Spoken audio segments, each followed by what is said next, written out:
master's degree. Okay, if you know Kumar. Is it, okay, that's basically like, okay, instead of public school, he went to Harvard or something, right? But the guy is just like Kumar. He's just a doctor who invented email at the age of 14. What I like is his idea of medicine can be boiled down to a phrase he repeats, right? The right medicine for the right person at the right time. And that he's really keen always to say, ibuprofen's fine, but it doesn't work in every, you can't just wildly apply medicines across the human animal because we're so different. All right, we are now live on Rumble. This is the most pro looking description, and we actually have a profile picture today for our channel. Yeah, 39 followers. Follow us on Rumble. Yeah, like and retweet this place.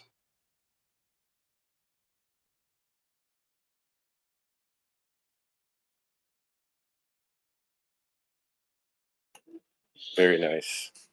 Yeah, Dr. Shiva. That guy's personality is extreme. But if it was like between him and RFK, go Shiva.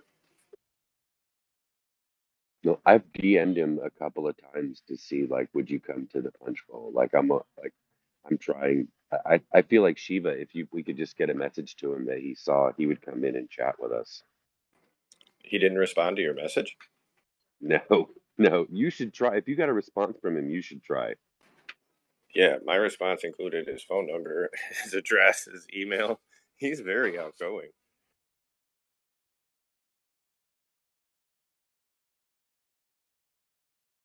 Okay, Rumble just fired up. Let's go. Well, did you guys get a chance to read the article on which jobs are likely to be replaced by AI?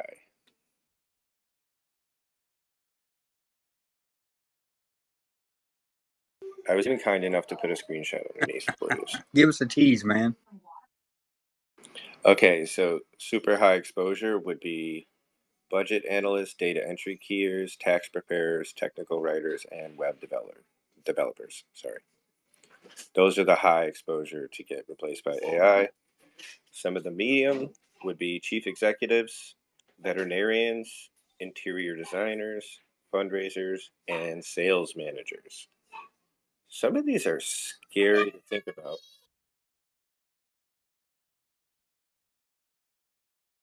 Well, this is where I'm reminded that anyone, right, like if you talk to Ray Kurzweil, when he talks about the singularity, he's like, remember, you can't see the other side of it. And if AI is not the appetizer to this singularity, I don't know what is, because I feel like we would struggle to even see what jobs are going to be replaced by it. When I saw it write fiction, I cried a little bit. Like I've wanted to write fiction all my life. And in 5 milliseconds, it produced a cleaner, better piece of fiction than I could write in months. Well, the low exposure jobs, which try and read between the lines here, but barbers, child care workers, dishwashers, firefighters, and pipe layers. Those are the low risk. So I feel like some of these higher IQ jobs are the ones that are higher at risk. Like, as weird as that sounds, like ones that don't involve physical labor, those are at risk, according to this article at least.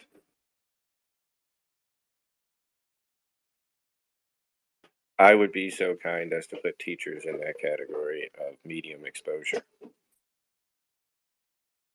God, I don't know who it was the other day, but I heard someone recommending Khan Academy. And before I could like raise my hand to say those are just stupid internet videos, the person said they fully have incorporated ChatGPT 4 into the Khan Academy platform. Every child has a personal tutor, right? Like, so now when you pay Khan Academy, your child has a ChatGPT tutor and it works back and forth, gets them through the lessons. Apparently, it's pretty creative. So, again, I'm frightened. I like the thumbs down, though, Cowboy, because what I have to hope is parents are like, I don't care if the AI is smarter. I want my child with a human. Okay, let's just break this down really fast, Samuel. How many students average per class? 20, 23 to 25. Okay, so we'll say 20 students, right? How long is your class? 45 minutes. Okay, 5 minutes of BS in the beginning of every class. So you've got 2 minutes per child, not including your lesson plan, videos, or anything you want to put on your projector, yada, yada, yada, talk about. So you have, what, 8 classes a day? That's 16 minutes of time with a teacher, assuming there was no lesson plan. Think about that. 16 minutes of human interaction. If you're lucky and there was no lesson in a single class, that means a computer can do that job because parents can find 16 minutes a day, and so can ChatGPT to answer those questions. So now those 16 minutes replaced by ChatGPT are now like 16 seconds, and the kid has 15 minutes to go outside and relax. Cowboy, forgive me. I'm only interrupting to say that I'm going to fill my trench coat with stones and walk into the river today and drown myself. Don't worry, they haven't. They're not going to let such a big employment sector go down so fast, buddy. Plus, it's a brainwashing thing. It's not about the lessons. It's about the stand in a straight line, follow orders. It's like, you know, drill camp for people. Public schools are, at least. But yeah, don't get all bent out of shape. It'll be a while before they would even replace a percentage of those jobs. Go for it, cowboy. Well, so while I don't necessarily question the quality of education a child can get that way, we're not in a short supply of education these days, right? Like everyone graduates high school these days, or most everybody. Good portion go to college because we've been indoctrinated that that's what we have to do. So lack of education is not a problem. What we have a lack of right now is civility and social skills. So as we transform away from a physical school and a you know diverse classroom, and we walk into this chat GPT world or cyber education world, that's only going to become more and more rare. People don't know how to act around other people right now, and this is just going to exacerbate that problem. I agree, but school itself exacerbated that problem because you're not allowed to talk in class. You have 3 to 4 minutes between classes that you're rushing to get your books. Your human interaction with your friends in school is basically lunch and a bus ride. So it gets pretty crazy when you start digging down into the math of it. Uh-oh. You've upset Rose, Jeff. I'll say this to your point, Jeff. I often tell kids the way my classes have been over the years, I often have a couple of kids who can demand all of the attention, and I wind up telling a lot of kids, listen, I'm here for an hour after school. In 5 minutes the two of us can do more than we can in 2 or 3 class periods because I can talk directly to you. So I typically tell kids, come by after school and get like 4, 5, 6, 10 if you want them solid minutes of time with me, and we can get a lot done. Because your point is so true, Jeff, that in a 45-minute classroom, 5 minutes waste going in, a bunch of waste in the middle, and your kid might be better off with a chat GPT. Rose. Hey, so I'm listening to you, and Jeff, you have like such an old school idea of what actually occurs in school. I'm amazed. When was the last time you were in your child's school? Probably last year, but I Like talk to in my it, kids every day. like watching a class, like watching, like. Oh, you're not allowed in. Okay, well, you are allowed because it's a public building, so you demand that. And now the COVID laws are done with, you are allowed. So please, I implore all parents to go into school. You are allowed. It's a public building. You're allowed in there. And now that COVID is done, actually spend the day. Spend an afternoon or a morning with your child and watch. I really implore you because, first of all, when Cowboy's talking about the social interaction, there's a lot of social interaction. There's very rarely a time that in my classroom that you'll ever see kids sitting quietly and just doing their work themselves. Most of the times they're working in small groups or they're working with a partner, right? It's very rare unless it's like a test environment or they're writing a paper. And even then, What's half the the time, age group in there, Rose? it's I teach fourth, fifth, sixth grade, and they So up to 11 years old, right? Yeah, high school high is school might be way different. different. Yeah. No, even no, but actually, even my son in high school, like they did a lot of group projects. They did a lot of partner work. I mean, I don't know how many times that they did PowerPoints together, that one took a certain section of like maybe a report, the other one took another section. There's a lot more cooperative learning going on now in schools than when I was. You're younger than me, but there's definitely way more than when I was a kid. So yeah, they are learning that social interaction and how to cooperate in a group and in a work environment to get a product done. So yeah, I think you just have to you just misinterpreted or misunderstanding of the what schools actually are today. So I encourage everybody to take a look at what really is occurring. And as I said once before, the COVID numbers of what went down, and I know you're going to argue with me that there was one teacher, but they don't tune in to a voice, especially younger children. They can't actually, even my older ones, they can't tune in to that voice instructing them over the computer. They need to have movement and involvement.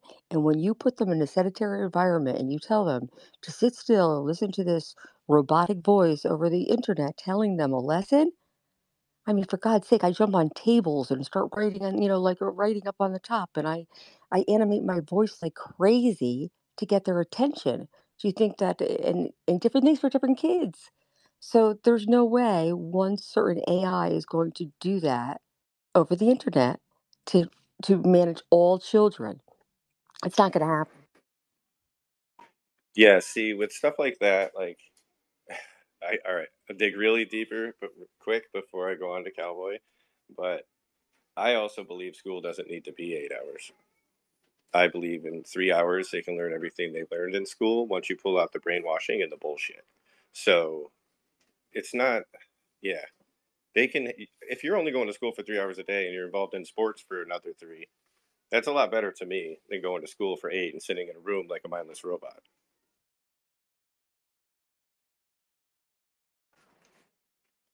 Cowboy.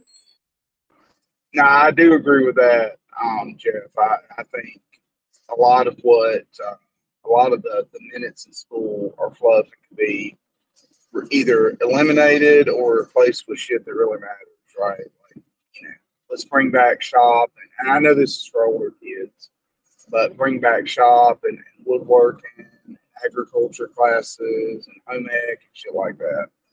And I just, for clarification, what I said earlier, I said specifically, there's not a lack of education. There is a lack of common sense and intelligence, but there's definitely no lack of the amount of education. And also, too, just not to side rail the conversation, but Steph, I saw your pictures of your ducks down there. You're my kind of people. I love ducks. I got them this year, first time on the farm. So um, at some point, I'd like to talk to you about your ducks. Go for it, Rose. Okay, so the kids still do have cowboy. They still do offer in high school programs like because my son's just graduated and they took those programs, wood shop and home economics, how to cook, things like that. They're electives though, and once again, as I've said before, um, parents of children when your kids are selecting in high school, you need to be very proactive. So there's the big booklet that comes out of courses that your kid could take. Don't just rely on the guidance counselor who just makes everything college-oriented courses. Be very proactive yourself in deciding what classes your child takes. You might have to print out the booklet because there's a lot of courses offered. But once again, I'm going to put this on parents. You need to make sure you're doing what's right for your kid because you obviously know what's in the best interest of your child and what you view as important skills that they could learn. I mean, another course my son took, which was invaluable, was home repairs. And there was home repairs one, home repairs two. and to talk like the basics of like fixing plumbing problems and um, other kind of like a little like small ones, like some like electrical problems, things like that could go wrong in the house, which I thought was a life skill. But you know what? The counselors aren't going to generally recommend that, the guidance counselors. So you have to look and see what's available because they are available. It's just that they're not always recommended. So, and sometimes your child doesn't know what to look for, especially if you have a boy. They're kind of clueless when it comes to stuff. They don't want to look at that big booklet lots of times. They get a little lazy. But they're wonderful hands-on activities that they love to do. I mean, that was like their relief for kids who, especially like my sons, who don't like to stay still and listen to long lectures that aren't like necessarily your best traditional students. So I get that. I totally understand that. I think And if to it the wasn't for the cooperative learning and stuff like that that they did in high school, oh my God, they would have died there. If my sons, if they were had to go to school during the time when I did, and you had to sit there like what Jeff's talking about and shut your mouth and not talk and not discuss your work, they would have probably failed out of high school. Honestly, they do not have an attention span for that. I think to the point of the article, we could sit here and try to protect jobs from AI, but it is going to become the solution to so many jobs right now. And I see people adopting it wildly, right? Like I use the free one because I can't pay for it. But now that I've seen the pay one, I badly am I'm telling the wife, like, no, I got to pay for that one. I have to have that $20 a month. I'll shut off Hulu or whatever and trade for the access to the AI. You're going to see rich people like adopt AI immediately as a tutor for their children, right? Especially they'll be for lots of reasons, right? Like we always travel, or I don't want my kid in school or something. And there'll be few schools that exist, but the adoption of this, I think, is going to freak all of us out, and you're going to see it in the next 5 years, right? Like things things used to happen so slowly. That's why I have, advanced degrees, but my dad was born in a living room, you know, and now my advanced degrees are almost worthless. So I can't imagine what AI is going to do to us. There's a lot of jobs on that list that are medium exposure that surprise me, but the low exposure or the high exposure ones, they're basically everything you do on a computer, like literally. Yeah, and notice I have a friend who lives in Marin County, right outside San Francisco, works for Arthur Anderson, makes boatloads of money. I've always, looked at him like I can't do what you do, right? He does due diligence accounting, right, when mergers are happening. And when I don't think about it because I've always thought about him as being so much smarter than me and has a skill that, the world values. But I realize, like, if I look at my skill, his is far more easy to replace with AI, right? Like, look at these books and tell me what we should do before we merge these companies. Something tells me those six-figure jobs are the first ones on the chopping block. Yeah, I mean, I'll read the high exposure ones again because it surprised me. Budget analyst, data entry, tax preparers, technical writers, and web developers. Every kid for the last 10 years has been going to college to be a web developer. So, what about when you combine AI with robotics? What's that going to do to us? Well, it's basically it's the same thing. No, it's not the Um, same thing. I'm talking about in manufacturing. yeah, they already have it. That's those McDonald's that run them So, things. you're going to affect a whole lot more jobs than the list you're reading, is what my point is. Right. So you need to learn trades, how to fix the robots. That's basically all the web developers need to now know how to reprogram the robots, and they can keep their job basically. Yeah, So remember when the phrase fuzzy logic happened and they taught us that your laundry dryer is thinking about the load as it dries it? That was like 20 years ago. they can write programs to do more and more over time. So yeah, the guy who can fix the robots, he'll have a job for a while until someone programs most of his job away, and then it'll be a part-time job. And then they'll thin out the ranks. There'll be less and less of them. And then one guy sitting in a room like some hacker movie will be sitting there taking care of all the robots remotely. I grow bacon. Was that on the list? See, that's some safe stuff right there. Unless Bill Gates gets his way and we're all eating vegetables and fake shit. But yeah, man, I'm down with the growing bacon. I wish we were closer together. I like bacon. If Cowboys sold a T-shirt that says "I grow bacon," I'll buy one today. That is not a bad idea, actually, boss. I'm not looking for royalties, Cowboy, but if it works out, a free T-shirt would be awesome.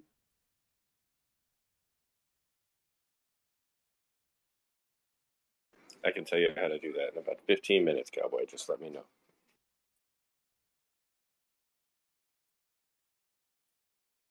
I'm telling you, if everybody could see what, the simple subscription, fairly cheap version of AI does, I think a lot of people would cry. I think you'd see a lot of people like my accounting friend realize suddenly, like this thing, why would Arthur Anderson pay me $300,000 when they can just buy access to this and it does my work in milliseconds? And that wipeout could be very interesting. ChatGPT has been a friend of the Punchbowl brand. I mean, a lot of our writing, I mean, we've used it to workshop to do like the bulk of the work and then we tweak it. The website that you see today at the punchbowl.space, I'd say about 90% I knew how to do, but probably about 10% of it I used ChatGPT to help me figure some things out when I was stuck. There's a new website on the way that is gorgeous. That maybe 20% of it behind the scenes I've used ChatGPT. I'll tell you what, I'll write a program for the Punchbowl, like actually interacting with the Twitter API to return data. I'll take that program and I'll throw it into ChatGPT and I'll say, okay, write me up all the technical documentation I need for how this code works, how others can use it, what runtime it needs, how others can understand what it does. It does that in like 30 seconds or less, and it takes that long because it's basically putting out the text like in a web browser. I copy that and I paste it into GitHub, and that's my documentation for the code I wrote and submit. And it saves me like at least 10 minutes per time. Now, is this something that I could do myself? Yes. It's just like the calculator, though. It's an efficiency thing. How can I utilize this tool to make my life better? And at the same time, just like with the calculator, oh, people aren't going to know how to do math. Yep. And people aren't going to know how to write. But at the same time, and Rose and Samuel know this especially, like I'm kind of someone that ChatGPT is like a great enabler for, because like the learning disability thing, like words and math, not always my greatest thing, but having a teacher basically that I can ask 1,000 questions and it never gets annoyed with me and it can adjust to how I learn. That's beautiful. Imagine being able to have a kid and give them a ChatGPT in their pocket that's specific to them, and it learns how to teach your child as they grow in the years how to take content and present it to them.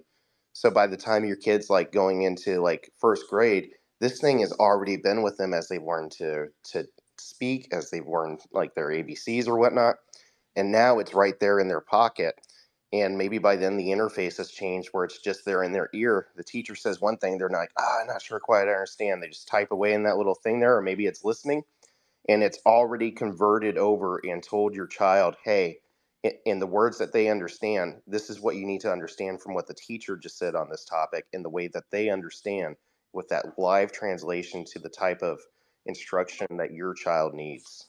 And then having that all throughout your life.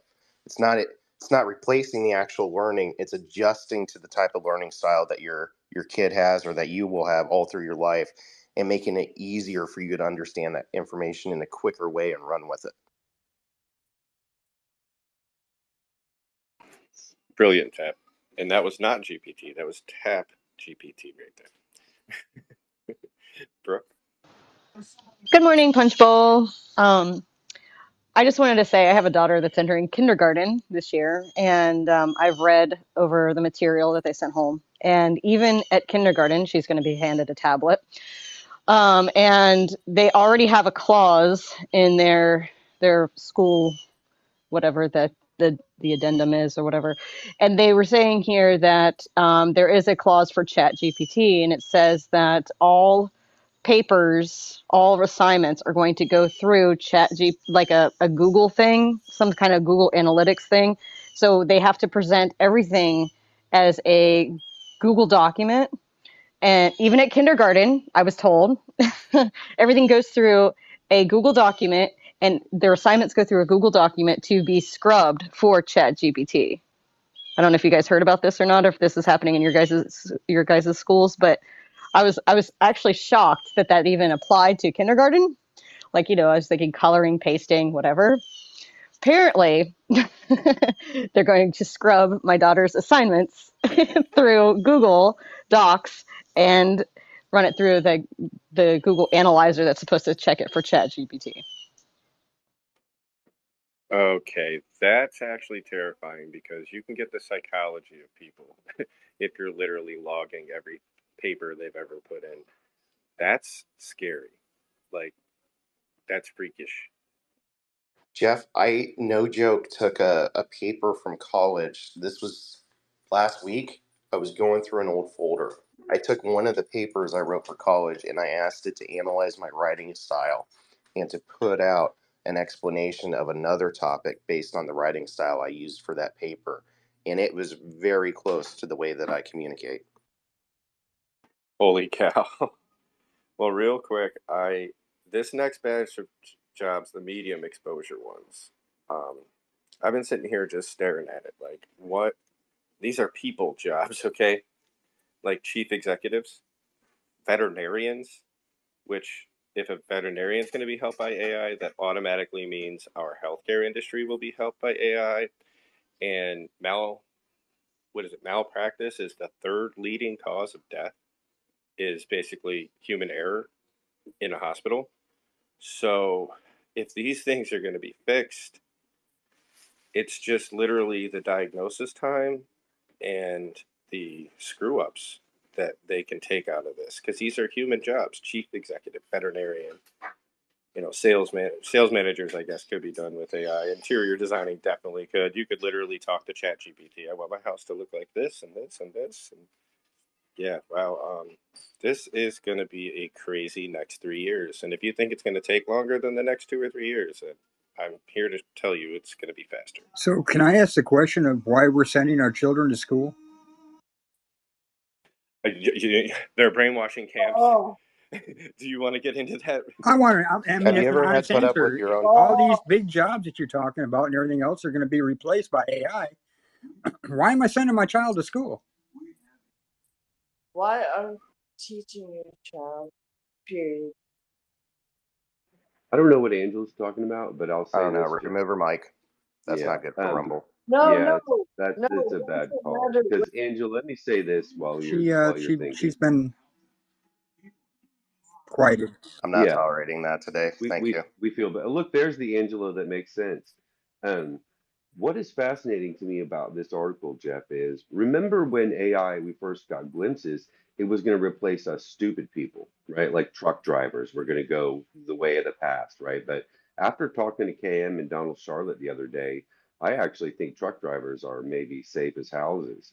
And that what we see really when you begin to scratch a little bit is that AI is going to get rid of that technocratic class that's been sitting on us, the sort of overeducated class, the I can do math faster than you class. And those are the people that really we've been suffering from. I won't bother you with it, but I've been reading a David Brooks article this morning where he kind of says, maybe I'm the problem, smart people, the people in control. And this AI article has me really sort of like reconfiguring what I think because it seems like what computers are going to do, and there's a better chance of this, that they're going to get rid of all of that privilege that people have had and experienced, right? Just because you could do math fast, you get $400,000. And that maybe people who dig ditches, drive trucks, like do random stuff, right? Make pizza, they're all safe. I agree with you. I do, but yeah, I in general, I agree with you. There's some nuances to the whole building thing because you eventually hit a limit to the age on buildings, and then you have to go back inward and build it all out again. It's infrastructure is tricky, but yeah, AI is gonna. I'm now that I'm looking deeper, I'm a little bit like, hey, It says 19% of jobs were in the high exposure, but I think it's higher because they're not listing some that I think are high exposed, like I said, teachers and medical. So this ought to be interesting. Angela, what's going on? Hey, I know the question about what are we sending our kids to school for was sarcastic, but one must really contemplate that idea because they are brainwashing our kids in school. And so you have to really think, are they helping your family by educating your child? Or are they creating a monster that you're going to forever lose in terms of your values? Are you educating enough to re-educate when a child comes home from a public institution? That's the question. And I know a lot of people in the last few years have elected to homeschool. And, if this is 20 years ago, I probably would have strongly considered it for my kids, which would have been tough because I literally have a nuclear scientist as a child, and I would not have been his educator very well. So it's going to take a lot of creative ideas for how to create a pod of individuals that can educate your children in ways that maybe you aren't the expert, right? It's I don't know. I wasn't good at thinking outside of the box because I wasn't forced to, but there's a lot of mamas out there that are doing it great. So, and dads that are doing it great. So coming up with those ideas of how to educate our children in this new world is going to be critical.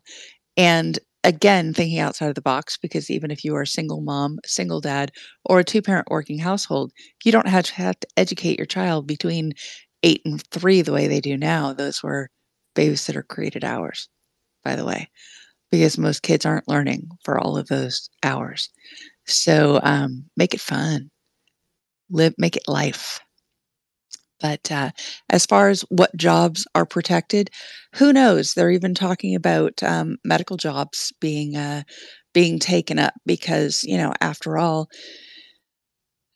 doctors are just high-paid pharmaceutical salesmen. So if you program into ChatGPT X, Y, and Z symptom equals PQ, and our medication, you're not going to need a lot of doctors in that anyway. I won't go there. It's that field's a mess too. So I've heard that what is it? What do they call it? Prompt engineers. AI prompt engineers is the future. So don't fight it. Learn how to become it. So I'll leave it there. Yeah, I agree with you. My kid came home 14 years old from school and he says, "Do we have white privilege?" And I go, "Look around. Do you think you have white privilege?" He goes, "Nope." I go, "Okay, there you go." So, but it is hard. You do have to re-educate like almost daily. Jeff, those hands popped up fast. Did you get the order? I believe it was Brooke, and then Rose, and then KM. No, I think they had their hands up first. They can go first. Okay, then my bad. You ladies handle it, and I know KM will be a gentleman, and KM was before me. KM go. Let ladies go first. I'll be a little bit. All right. So we're on Rumble and whatnot. If a host asks you to speak, just go, because when we do this, oh, so and so was first, it makes for bad content. So if someone calls on you, let's just go. I'm sorry. Okay. Uh, so when it comes to, I just want to reiterate because we could be hyperbolic with our statements sometimes, and as somebody who is in the education field, there's not a lot of there's not brainwashing that could occur. Occurs against maybe against children who have teachers that they look up to and they weren't given a firm foundation in their beliefs prior to school. And as I said before, and I've said it in this punch bowl as well, um, you need to send your kids to school with a solid belief in who they are and what their family stands for. And most of us as parents will say that our kids, especially when they're younger, The person they try to please the most are their mom and dad. And there is no teacher that could change their mind or change who they are if you establish that foundation from them from the beginning. So if they brainwashed your child, you failed as a parent. Plain and simple. I've said it before, I'll say it again. You, as a parent, failed. Okay? It's not the teacher, it's not the school system that was able to do it. It's you. You didn't tell them who they were and basically show them what your family stands for if they were able to do that. So go back, fix your relationship with your child before you plan on entering them in an environment that you don't want them in. Because it can happen if you didn't do your part as a parent. Families need to be held accountable. Okay, and that's where things are broken down. We like to blame other people, we like to blame institutions, but we need to be personally accountable for what we fail to do. And it's through our laziness, and I'm convinced our greed. The more and more I'm hearing about it, the greed has caused this destruction in our society that we're seeing now. I mean, I am every day lecturing my young sons, who actually young men now. I am lecturing them constantly to please live below your means. Please don't look at materialism. Please, stay out of the system now. That is my lecture to them constantly. If your woman's going to want more, if she's worried about that, that fancy ring and stuff like that, that's not the right woman for you. You stick to what will make you happy, not what's going to give you success that society wants. You need to reiterate that to them daily, daily, even when they're like mine, 18 and 21 years old, and they still listen to me. And I hear them now talking to their friends about the same thing that I lecture them on constantly. So if you're not spending a good amount of time talking to your kid, and I mean really good amount, no matter how old they are, about what you stand for and what the family stands for, and I'll say my last name, you remember who you are. This is your last name. And I'll say our last name. That's who you are. This is what we stand for. And we become a tribe. And you got to establish that tribe in the beginning because if they already have a tribe, there's no other tribe that's going to be able to take them. Just remember that. Thanks. Yeah, I have a little skit I want to read after Brooke and KM go. Which employees are most at risk with this AI thing? But Brooke, you can go ahead. Okay, so I agree with Rose. I wanted to homeschool my child, but I lost that battle with my husband.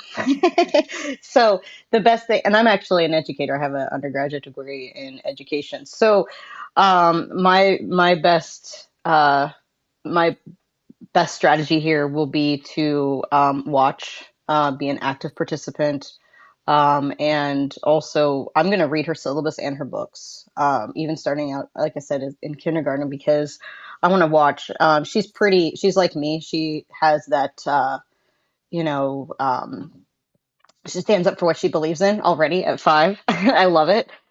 So I know that she's going to come home and tell me all the things that she's learned, but I'm still scared. This is what has me scared a little bit is the fact that I've been reading where the teachers are telling their kids not to go back home and tell the parents what's going on. I feel like we need cameras in these classrooms. I mean, if these kids are being told not to tell the parents what's going on in these classrooms and these parents aren't taking an active role, I mean, that's our fault as parents. We're failing our children. So that's where I'm going. That's all I had to say. Thank you for the opportunity. Appreciate it. Thanks, Brooke. Go for it, KM. Okay, so I'm sitting here running through my mind everything I'm doing every second driving this truck. And I don't think I'm as safe as you think I am because we have sensors for lane management. We have sensors for distance between vehicles. But we would have to make sure we have redundancy over and over again because if I get a bug in my eye, I've got another eye. But yeah, I think truck drivers over the road could be a thing of the past real quick. City driving. So I think we're going to have warehouses on the outside of all the cities, and we're just going to be like yellow freight and peddling freight all day long from warehouse to wherever it needs to go. And I'll probably be one of the people underneath the ground living because I'm not joining the Borg. Thanks. Yeah, KI. If they make an AI specific lane and they simply put in a concrete barrier like they do in minutes, um, I could see that taking over certain jobs for sure. Taxiing over long distances, certain shipments. Yeah, it'd be pretty interesting. So, But the only go thing ahead. I haven't seen a computer be able to do, but I'm sure it could learn, is you're looking down the road and you're looking at the lay of the land. You know when your truck's going to tilt. You know when your truck's going to bump. Chuck holes. Construction would have to be plugged into a big computer network, and one EMP destroys the world. To be honest, most people go batshit crazy if an EMP went off, anyways. Tap, go for it, buddy. I was just thinking something. What if you use ChatGPT over the years and it takes a look at your emails and whatnot, and you're like trying to find a job, and it's like, hey, did you know that according to like everyone else we've studied, you've got like a 70% chance of being like a chemical engineer or something? Like you've got that type of learning style, or you've got that sort of thinking. Imagine if it could kind of point to you. Now, Tap, what about the federal government using ChatGPT to tell everyone that they should become fairies and and and have relationships with men? Yeah, sure, that could always happen. I know we're scared of AI, but imagine if it could basically tell you, like, all right, you want to be an athlete. I got some stats for you on why you're not going to be a pro football player. However, have you ever thought about chemical engineering? Because, bro, you got the freaking mentality for it, you nerd. Here's what you need to do. Like, it could really help you. It could basically look at the way that you write. It could look at what sort of experience you have. It could be like, you could be like, I am unemployed. It'd be like, bro, you have so many skills you don't even know about. I just filed a job application for you over at 30 places. You got hired at 10. Let's go. Taps onto something. I realized that the reason my life sucks is because my father based his idea of the future on his present, right? He's like, here's what it's going to be like forever. So I should plan for my children going forward. I think we should ask AI what we should do with it. Like I'm going to ask it today what I should do with myself. What does the future look like? I think we've been asking it the wrong questions. And we've also been thinking about the future in just ridiculous terms. And we should be using a tool like that to help us see what's the best way to move forward. So, this little uh, article I want to read, it's the same article, but which employees are most at risk? In general, I've already pre read it, obviously. It's the upper middle class. So, it's women, Asian, college educated, and higher paid workers are more exposed to AI. It's just because of the types of jobs held by different demographics. Men tend to hold more jobs requiring physical labor. So, according to this report, workers with a bachelor degree, 27% more likely to have their job taken by AI than a high school diploma to hold the job with the most exposure to AI, I should say. Women are 21% more likely than men, who are 17%. That's just crazy. 15% black, 13% Hispanic, 24% Asian, and 20% for white workers. This is the demographic breakdown of jobs that will be affected. The most exposed jobs last year were earning an average of $33 an hour, while the least amount of exposure jobs were paying $20 an hour. So, in general, the mid to lower middle class jobs seem more protected than the upper middle class jobs. In general, everyone with student loans is hosed, right? Yeah, maybe that's why they're forgiving them now. Go for it, Tap. I don't have this fully formed yet, but we have a current problem of people not being in relationships, not being married. We also have a problem with people not producing kids. The replacement rate isn't there. A lot of women can't find dudes because women are very educated because they went off to college, and a lot of dudes comparatively aren't. So, are a lot of people going to lose their jobs? That ChatGPT overtakes it, and that education won't mean as much. And then all of a sudden, they're going to lower the standards for men, and all of a sudden, they'll get into relationships, and all of a sudden, there'll be more babies because they'll realize that family is more important than career because the technology took away their career and it wasn't that important after all. Actually, I saw an article yesterday that said that liberal women basically were in love with conservative men. So we got that too. It's true. All my girlfriends are Democrats.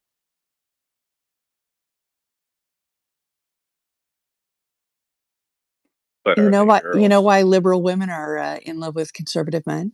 Because they want strong Because protectors. because liberal men are women. Because they have jobs.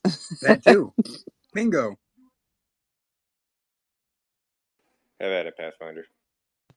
Good morning, Punchbowl. I needed to come in this morning. I needed a break. I started my own spaces Monday through Friday at 1 a.m. in the morning. It's basically just science communication. So I produce a article once a day about a new scientific or technological breakthrough. And then that's what the beginning topic of my space is. So I just wanted to come in and let everybody know here.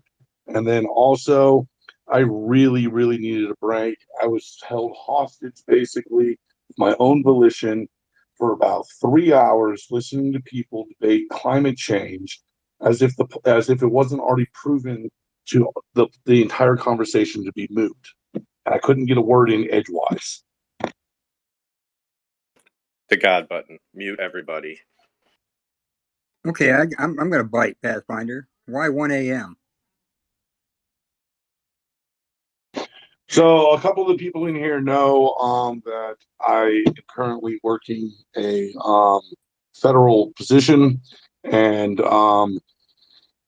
with that being said, it just lines up with my schedule perfectly, so that I'm able to actually do what I'm trying to do with the Pathfinder initiative, and actually trying to help out the general public to the best of my ability. And the people that know me in here, they know I like to play with physics all day, every day, which is the underlying science to all sciences. And that and that's how I help out, is basically with scientific communication. If there's a misunderstanding somewhere, if you got a question somewhere, I'm always happy to answer. It just works out that at that time for my schedule. Well, I threw you a follow, and I tend to have a tendency of waking up around then, so maybe I'll pop in and see you, buddy. Yeah, the space is called Space Host Coast to Coast. Dude, I'm so glad that was clarified. I thought you said 8 a.m. I was like, what? That's a competing time slot. But now I'm totally down with it. Make sure I'm following you. Yep. Yeah. Look forward to seeing that, and I'll make sure I share it. Appreciate it. Appreciate it a lot. Thanks. And so please continue on the conversation. If I'm able to contribute, I will. Oh, real quick, you gonna record those, man, so people can listen to them later, with them being kind of early in the morning? I went back and forth over that in my head for about 3 days before I actually decided to do my first space. And the realization that I came to was it was probably a bad idea to record that space. And the reason why is because I have found that just in my interactions on Twitter and my interactions with the general public, that the scientific literacy level in the general population has been on a steady decline for the past 20 years due to the federal government meddling in our education systems. And that leads people to kind of be embarrassed to ask questions. And I want them to be able to ask me any question that is related to science or technology, regardless if they are embarrassed to do so. That way, they can get answered, and their scientific understanding can actually grow. So that's why I'm not recording it, because I want people to be able to feel comfortable and be able to ask the questions that even they are embarrassed to ask.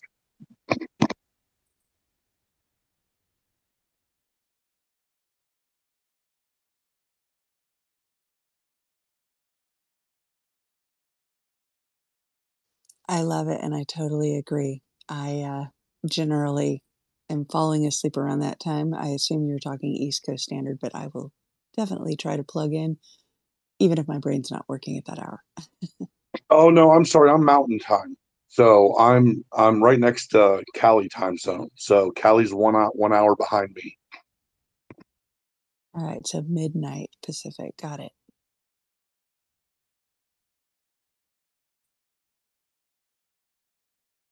Morning, Angry.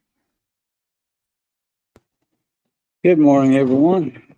Well, I've been listening, and the problem with our education system is there was once upon a time that education was focused on teaching the children how to learn and not what to learn. And our current system is teaching them that being American, specifically being white American, is a bad thing. And they're trying to tear apart our heritage and tear apart our way of life because the world envies our way of life and they don't want our freedoms to be infectious on their societies as it has been, historically speaking. That's the reason why people still come here to America from all over the world. Every country in the world wants to become American. The problem is the lie of democracy has been told so long and so often in the school system that everyone repeats it as though it's a great thing. America is not now, nor has it ever been, a democracy. And that is the point that they've changed the way of thinking in society so much that now they're teaching you what you can learn, what it has value for their purposes and not your own. So for me, a lot of you guys know me. I'm a strict constitutionalist because that's what afforded us all the liberty to speak our mind anywhere we go. And now they're trying to even say that's a bad thing and change people's opinion of what is considered a free thought. They want everyone thinking exactly the way they want them thinking to serve their purposes instead of your own. American independence is the greatest thing in the world, and it's protected. And they're attacking our first speech, our right to speech, our First Amendment rights, our rights to redress our grievances with our government is under attack right now. Case in point, all of these trumped up charges against Trump, constantly saying that he had no right to question the outcome of the election whenever it is literally written in the law that any candidate can question the outcome of an election and call for a recount at any election, locally, federally, whatever. And they're trying to take that away from the people. So, all we can do is stand up united together and preserve our heritage, our rights, and not continue to allow our children to be misled anytime that a teacher is saying, don't repeat what you hear in the classroom to your parents. That is a bad thing. Secret societies and secrets are bad overall. My home, when I raised my children, I did not have interior doors because I did not have secrets in my house. I did not allow my children to have secrets from their family. Discuss all topics, all times, and be straightforward and honest at all times. If you done something bad, own it. Accept the punishment because you made the mistake. So it's integrity is something that has to be taught to children at a very early age and supported throughout the course of their life, no matter what. And that's, our education system is ruining that, taking the trust and breaking apart families. It's on purpose, period. They want to program your children to defy their parents. That is wrong in any culture. So I'll leave it there. Well, the good news, Angry, is that a lot less people are going to college for the extra 4 years or 2 years of brainwashing, thanks to AI. So certain things will be beneficial. Angela, go for it.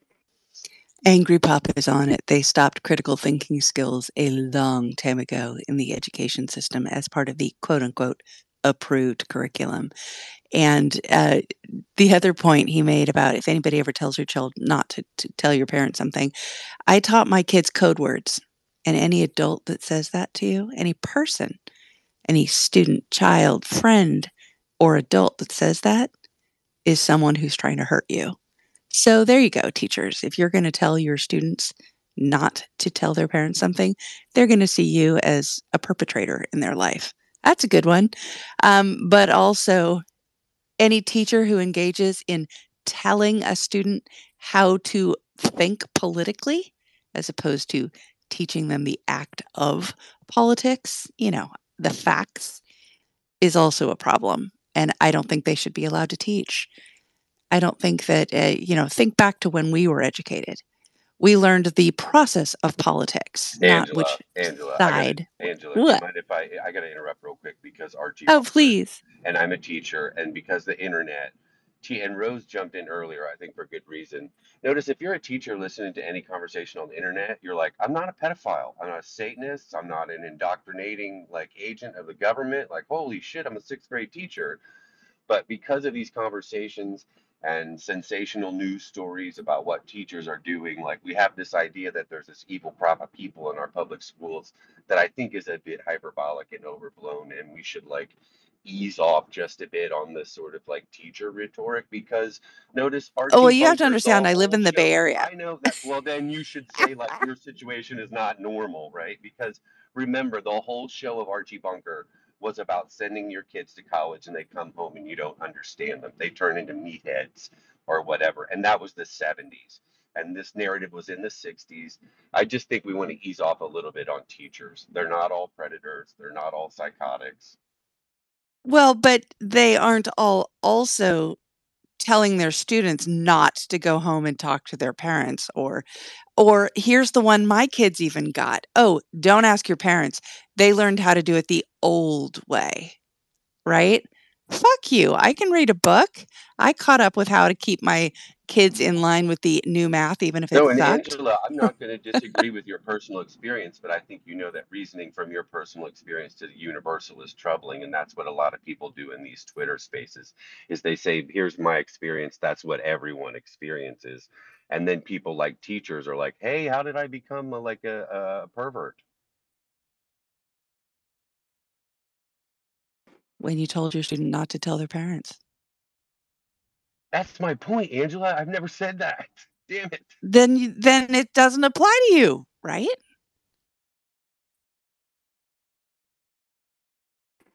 Pathfinder, you can jump in. Give me a quick sec. I gotta take care of something, and I'll be right back.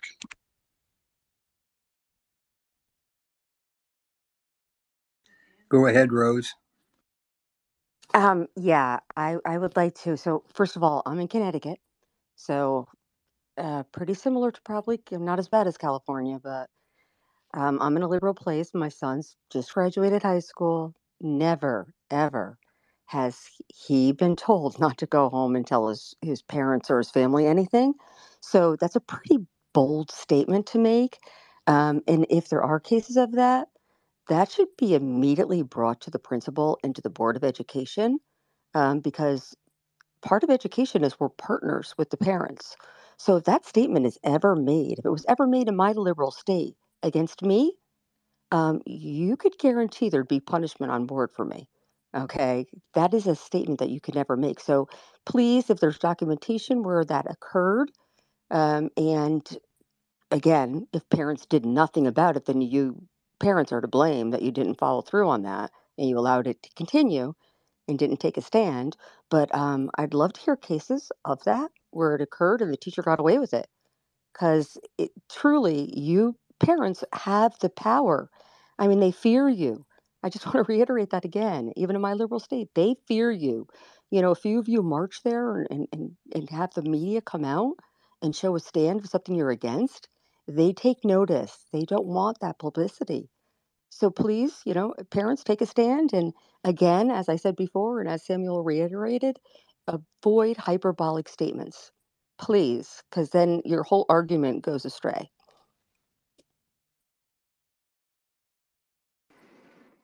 Pathfinder, are you ready? Yeah. So it's one of the main things that I'm doing what I'm doing. Whether or not that's happening across the board, I've heard of instances where that has happened, in Colorado. Um, Now I'm going to say this with my 3 children that I'm currently raising. If a single teacher were to ever say that to one of my children, there will be plenty of documentation. Just watch the 10 o'clock news. With that, because before I got into playing with physics all night, I'm a combat vet, and when it comes to children, I take care of children, make sure they're safe, and I raise them right, with honor and integrity. So if anybody's going to try and subvert that, yeah, just there will be plenty of documentation of it. With that being said, also the amount of technology that's coming down the pipe, and the amount of advancements that we are making as a global society in all roads of technology. There's a lot that's coming down, and then will be hitting us around 2027 to 2030 to even 2050. Most of us will still be around just to see all of this advances. And it's important that we understand it, but they're coming so quickly that we can't even understand the ones that are happening before we get another advancement.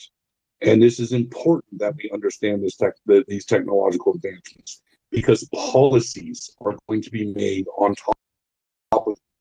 And if we don't understand what is happening as far as a technological level and a scientific level as a society, we can't give a informed vote. And that's the most important thing, because the individuals in Congress, like, I can give multiple examples of the fact that they aren't even intelligent enough to lead us. And we're relying on them to make an informed policy about technological advances that are going to fundamentally change how we interact with each other and technology on a global level. That's freaking insane to me. So please read up on what's happening in the world in tech and science. Understand it. And if you need a breakdown, you can always DM me. You can always ask me a question. I am more than happy to answer anything, because the smarter we are as a public, the more informed we are when we go to the voters box. Thanks, Pathfinder. Samuel? Yeah, I want to offer this thought. What's more important than technology is the way we think. And in history, like what you've seen humans fail, like our cognitive patterns are super duper important. And like it's funny, I sat in a space and listened to somebody bitch about Twitter for an hour and a half, 2 hours. And then later I realized, Twitter is a reflection of how we think in many ways, and that it reflects what we're interested in. And that as much as I wanted to tell this person, stop bitching about Twitter, what he's really bitching about is how do humans think? And like this morning, what worries me and what worries me about Twitter is the way we think. And I'll offer you one. I'm going to try to abstract away from the current conversation to offer a similar example, which is notice what has happened with police officers in the last couple of decades, right? Like a police officer, a story goes wild, right? Like look at what this cop does. It did not take very long for everybody in the nation to now just believe that cops are always wrong. Every cop is like that cop they saw on Facebook, like they saw on Reddit, like they saw on Twitter. And those sensational stories are rewiring the way we think, which is why we get into conversations and make wild, sweeping arguments about classes of people or groups of those or they. Notice they is the great villain in the Twitter space. They and them, those bastards. But if you abstract away to the cops and notice how quickly one cop or two cops have smeared the entire police force, we have to worry about how we think, and how we think is going to shape what our technology does. Thanks, Samuel. Brooke, you're next. Sorry. So I just posted in the purple pill. I just posted, or the bubble, whatever we're calling it. I just posted the article that recently just happened, and it's it's in the northeastern part of the United States. Is its origin? It was reported up there as well, and basically, it typically, with the not telling the parents things, typically revolves around the gender and the sex teachings that's going on in the schools, like the sexual education, gender education. But there are plenty of articles out there, Rose, where this is happening. They're telling kids not to tell their parents. I saw, and I mean no disrespect to any educator in here, because I myself have an education degree, so I totally respect all the educators in here. But the thing is that with this whole thing, with this happening, it's actually very scary, because it's happening in a major way. They're trying to set up where parents have no rights in these schools, and not all schools, for the other educator in the room. But this is what's happening. They're going to the guidance counselors and talking about, hey, maybe I think they're a girl, maybe I think I'm a boy, things like that, and they're trying to keep this information away from parents. As far as I used to know, anytime a child went to any type of like psychologist or guidance counselor under the age of 18, the parents had to be notified of any of these types of things, um, unless they were reported to the CPS or something like that for child abuse or something, neglect or something that was going on in the home. So this is actually very alarming. It is happening. It's been happening since 2021, at least on the books. So there's lots of articles. There's lots of information out there for you, Rose. If you want to take a look, we can't ignore this. This is very important, that our kids are going to these schools. I would homeschool if I could. I lost that argument for right now. I'm hoping to win that argument later, but I would actually strongly enforce. I actually am a strong believer in homeschools. And like somebody earlier said, and I'm sorry, I'll hang up the mic here in a second, but somebody earlier said that schools should only be 3 hours. And technically, I know in my state, you're only obligated to teach your kid 2 hours a day, 2 to 3 hours a day, I think it is, when you homeschool. So absolutely correct on that. You can get through all the education that you need in 2 to 3 hours, and then have time for other activities later. Thank you for the mic. I appreciate it. Thanks, Brooke. Al, you're up, buddy. Good morning, everybody. Just want to remind everyone today is Red Friday. Please wear red. Please support the troops that are deployed. Pray for peace around the world. Sorry, I'm not going to promote the cookbook this morning, because this is much more important in my opinion. And going back to what Samuel was saying about the police, why do you think they're wearing body cams now? The whole purpose of that is to protect them, and for everybody to actually be able to see what's going on when they do pull somebody over or something like that. So it takes all of the ambiguity out of the situation. So they spent millions of dollars on this high piece of equipment to protect the police, and I think it was the right thing to do, because, as you were saying, social media, all you have to do is send a post out, and within nanoseconds, everybody can see it. So it's whoever is sending out that post and their actual perception of what's going on. And if they can get 1,000 people following them, and then their followers follow them, it's kind of like that commercial about the shampoo. I think it was Alberto VO5 or something like that. They told their friends, and so on and so on and so on. And that's exactly what social media is. So I will land my plane on that. Please support all of our troops. Fly your flags outside. Everybody have a great weekend. I will stay in here and listen, but I'm going to drop down. Thank you, Al, and thank you for bringing up red. I remember from serving, remember everyone deployed and wearing red. Red's a horrible color for me.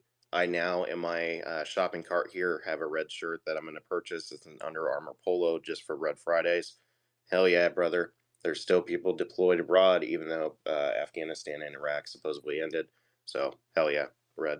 I'm down, brother. And you said you weren't going to promote the Punchbowl cookbook, but you still ended up doing it by mentioning it. Thanks, Al. Have a great weekend. Hey, while we can take a minute here, let's do what we're supposed to do. And you see this little icon up here in the upper left-hand corner. It says Punchbowl. You guys click on that, and follow us over. Take the links and go over to Rumble. Go over to Spotify. Set up your accounts if you don't have any, and you can follow us there.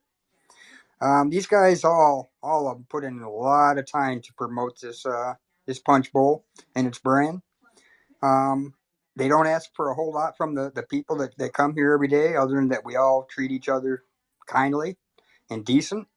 But we want to build this brand, guys, and it's going to take everybody to do it. So when you go down there in that bubble and you see the retweet, the like button, or quote tweet, any one of those three helps us promote the Punchbowl. So if you guys can, take a minute and do that. And if you want to also, take a look at the cookbook and consider buying a cookbook, because it does support two of the members that are up here and have stores set up through the Punchbowl, which is Jeff and Kevin. So I hope everybody has a blessed day.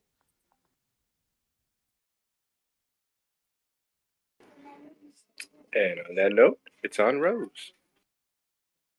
Hi. So, yeah, I would just like to say for, parents who do have concerns that, there are some obviously reasons of concern, and you have a right to have some concerns anytime somebody is in charge of your child in lieu of you. So, I would say that there are things that you could be proactive and do.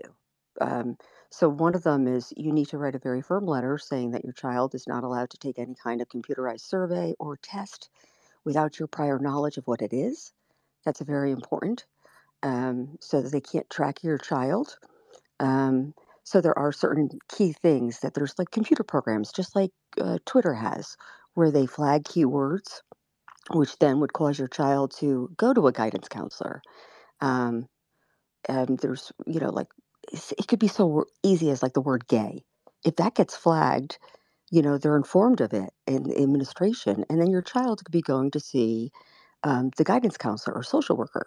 So you want to make sure that what programs are in place, ask those questions at PTA meetings, at Board of Ed.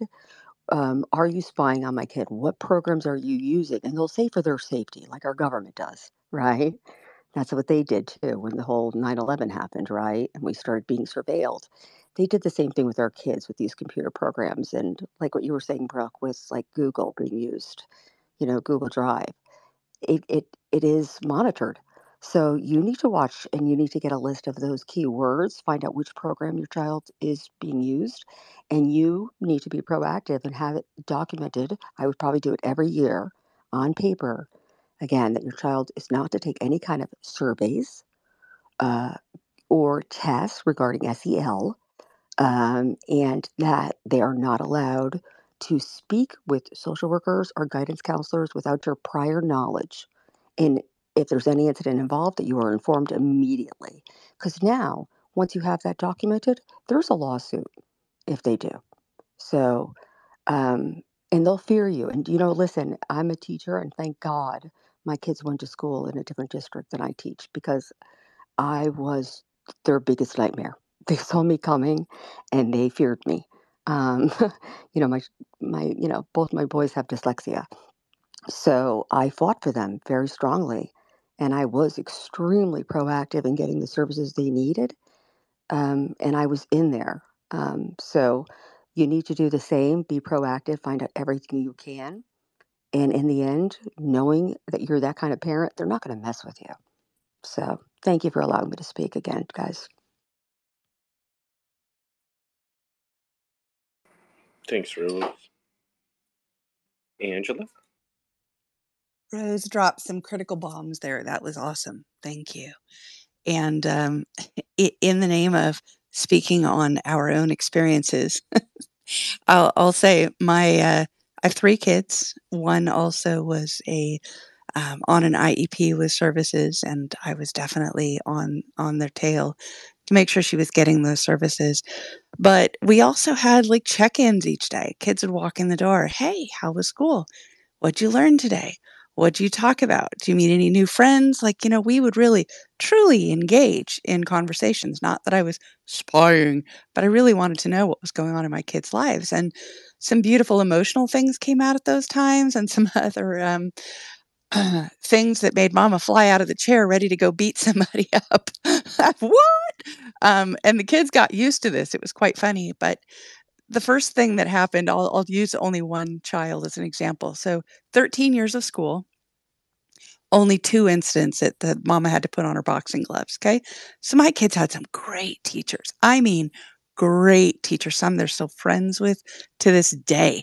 One came home from the military, a nuclear submarine officer, to go and visit some of his teachers from elementary and middle school. So they had some awesome teachers. But same son, 2 teachers. First one was kindergarten. Kindergarten teachers, what parent-teacher conference, right? And the teacher has the gall to tell me that she thinks my son needs to be on ADD and ADHD medication. And I looked at her, respectfully, and I said, "Oh, I'm so sorry. I didn't realize you also had a medical degree." And she looked at me with big eyes. "Well, your son gets very distracted in the classroom, and your son," and she was going through her list. And I looked at her and I said, "Okay." I said, "I think something's going on in your classroom. How can I help you?" "What?" I said, "My son does not have ADHD. He will sit in my lap for 3 hours and read books that have no pictures whatsoever. So I think he's distracted." I think, I asked questions. Come to find out, he would finish his assignments or his tests so quickly, but then he would turn and distract the kids around him.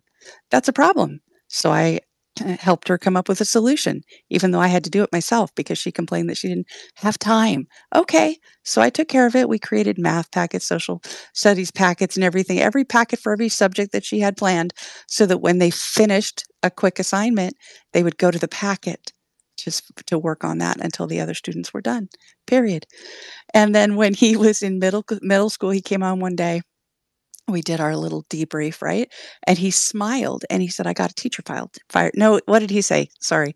He came home and he told me a teacher threw a um, dry erase dry eraser at his head. And I literally flew out of my chair. "What?" And he goes, "Oh, don't worry, mom. I've got it handled." And I'm like, my eyes are huge. "What do you mean you got it handled?" And he goes, "Oh, he was a TA for the math chair.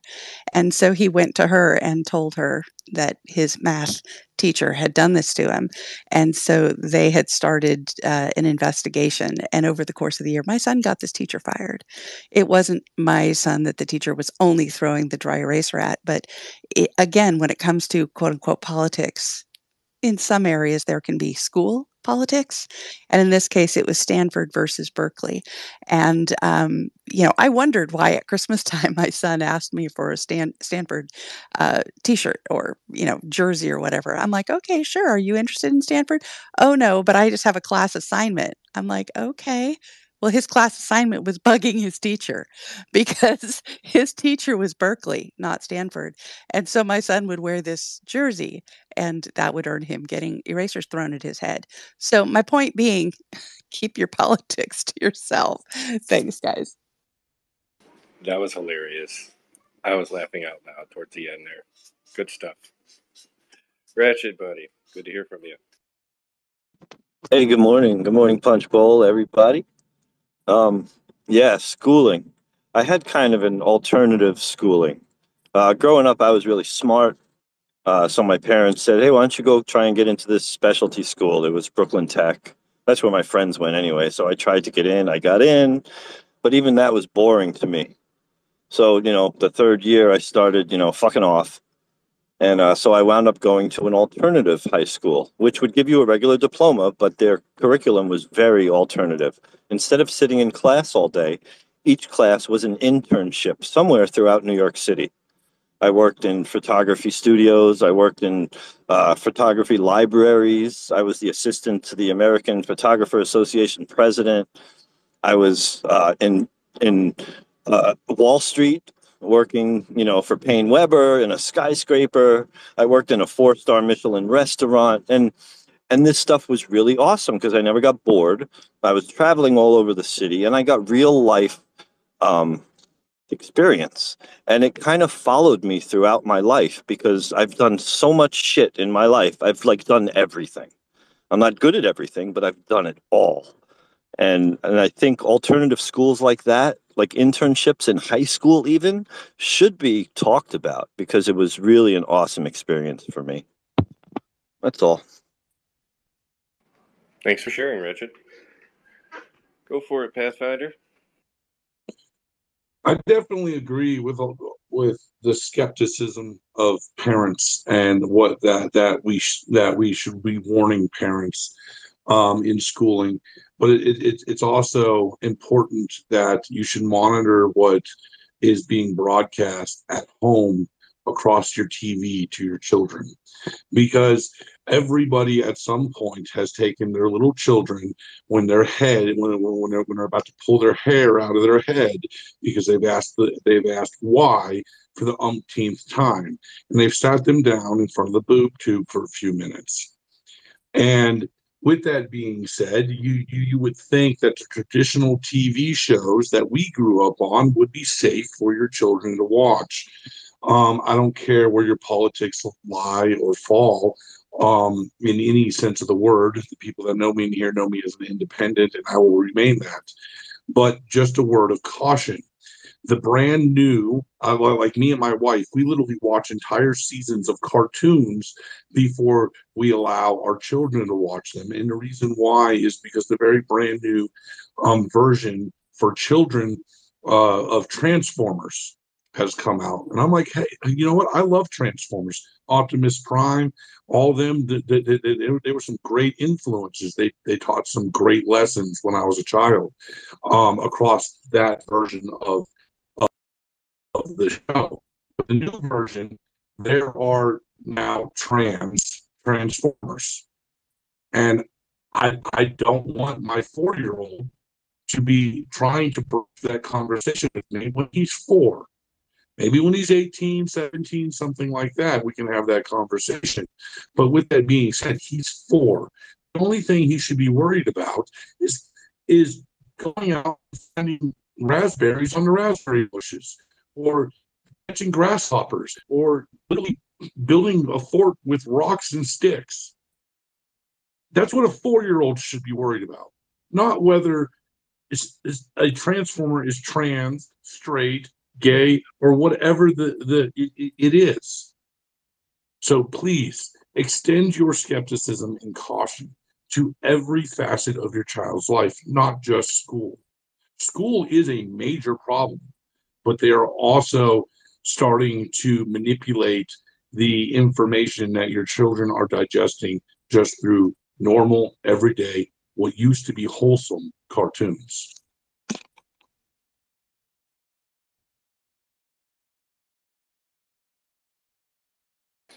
Yeah, they've changed quite a bit. That's a shame.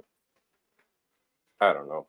They've been sneaking it in for a while. If you ask me, those Teletubbies were suspicious. I'm right there Bugs with you on the Bunny was Teletubbies, but also, Pathfinder. Here's something. Let me offer you a thought, because I grew up on Looney Tunes, which were made in the 30s and 40s, right? And if you look at the Looney Tunes and ask, like, what does Looney Tunes do with gender? You come back with some bizarre answers, right? Bugs Bunny was unpredictable. You never knew when he was going to turn into a woman, turn back into a man, fall in love with himself. Daffy was the same way, constantly like changing his gender, like doing all kinds of weird stuff, right?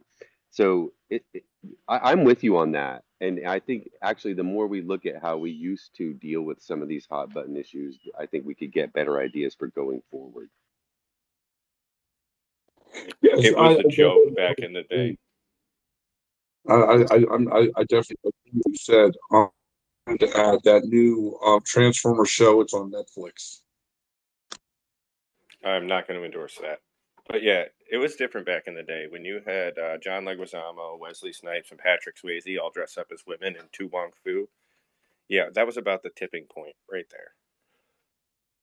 Yeah, I would just add that back in the day, during when individuals in movies or TV shows would do that, it was meant for hilarity because it was ridiculous and it was funny. But nowadays, it is meant to push an agenda. is where it becomes pervasive and dangerous. So, Pathfinder, what you do for a living, is that at risk from AI? I'm just curious. Oh no, because AI is horrible. It's absolutely horrible at extrapolation. For example, just to mess around with ChatGPT, I gave it the task of designing a more efficient nuclear reactor than what we currently have today, and it came back with an answer. It's quite a unique answer. It put a fusion reactor inside of a fission reactor, which doesn't make a whole lot of sense because if you have fusion reactors, there's no point for a fission reactor. Which one of those has not been proven on Earth yet? Fusion, right? Yeah, fusion, and we're actually getting really, really close. The latest experiment will be flipped on in the south of France. It's known as the ITER project in 2025. I won't hold my breath. Let's see what Wretched has to say. No, I'm going backwards. Yeah, my kids watched the Teletubbies. Tinky Winky and Poe, they really had an inappropriate relationship. But then you bring the naughty Nunu into it, and oh my goodness, I can't believe I let my kids watch that. Sucker. Yeah, we should have known. Barney was the start. As far as your Looney Tunes, Samuel, those were adult cartoons back in the day, just so you know. Not for kids. They were meant for adults. That's a damn good point, Jeff. But what I find interesting though is we raised decades of American children on pre-war cartoons. I grew up in the 70s, and I didn't know until I was much older that all the Tom and Jerry I was watching, all the Looney Tunes I was watching were all drawn in the 40s and 50s, right? And that even as a young kid, I didn't like the Tom and Jerry's that came from the 60s because they didn't feel right. They were just way off. And I naturally preferred the older stuff. And I think that raised a sophisticated generation, like generations of sophisticated children. But it's interesting to note that the rules in Looney Tunes were pretty wild. Yeah, because the Roadrunner and the Coyote, I think a coyote is like, what, 40% faster than Roadrunner? Those bastards were lying to us the whole time. And Christopher Columbus. Everything's failed us. Cartoons, schooling. What the hell? I will destroy you with my Q-36 space modulator. Loved Marvin. Acme edition. Yeah, that's the quality. Trump pleaded not guilty. The end. Yeah, and the judge was super courteous, I heard.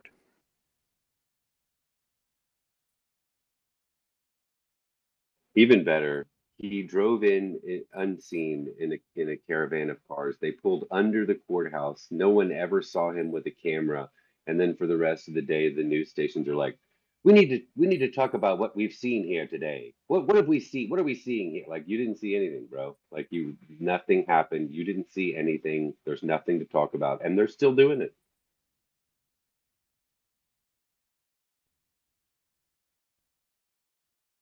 Well, that was a fast conversation, Bishop. What else have you got in your lineup there? Well, on the topic that Bishop just mentioned, somebody shared a timeline yesterday about how every single one of the indictments followed something big that happened in the Hunter or Biden or Arden, Archer, whatever, testimonies or their trial hearings or the other things. So I don't know what happened yesterday that, the day before this indictment. The testimony actually came out. They gave it out to one news station and somebody else, Devin Archer, and they said it's actually not as damning as you would think. I would urge everybody, damn it, I don't work for Tucker and I don't get royalties from him, but he put out a teaser interview with Devin yesterday, right? And then the full one dumped this morning. I'm going to say this is another Rorschach test, but from what I've heard of Devin so far, it's absolutely damning. And his conversation with Tucker is sort of too cute by half because they keep saying back and forth to each other, oh, you know how DC works. You know how DC works, right? They're both of them are smiling, right? But what they wind up explaining to you is, why you put Joe on speakerphone when you're dealing with clients, right? Like it's not like you have to say it out loud, but that's how DC works. I also noticed that Devin Archer can't say anything without starting with "at the end of the day." And we need to have a space about these weird phrases that are taking over our conversations. Maybe "at the end of the day," or I don't know. It is what it is. Well, at the end of the day, it's Al's turn.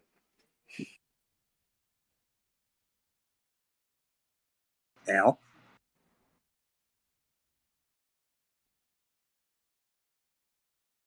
I'm sure he's going to be real quick. He actually He's dropped out. got He some must have had issues, I difficulty. think.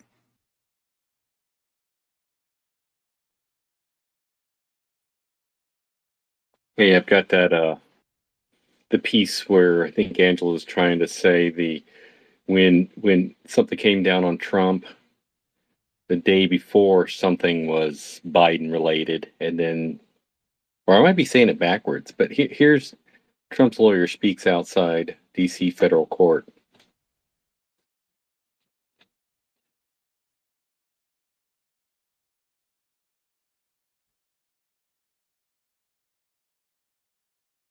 On March 17th, Hunter accidentally admits that it was his laptop from hell. The next day, DA Alvin Bragg indicts President Trump. June 8th, an FBI document is released showing that the Ukrainians paid the Biden crime family millions and millions of dollars. The next day, the Mar-a-Lago raid and the Mar-a-Lago indictment.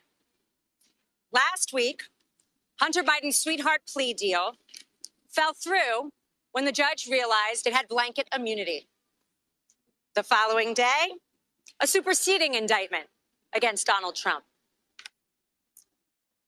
July 31st, Devin Archer goes to testify in front of the House. That was only after they failed to put him in jail prior to the fact.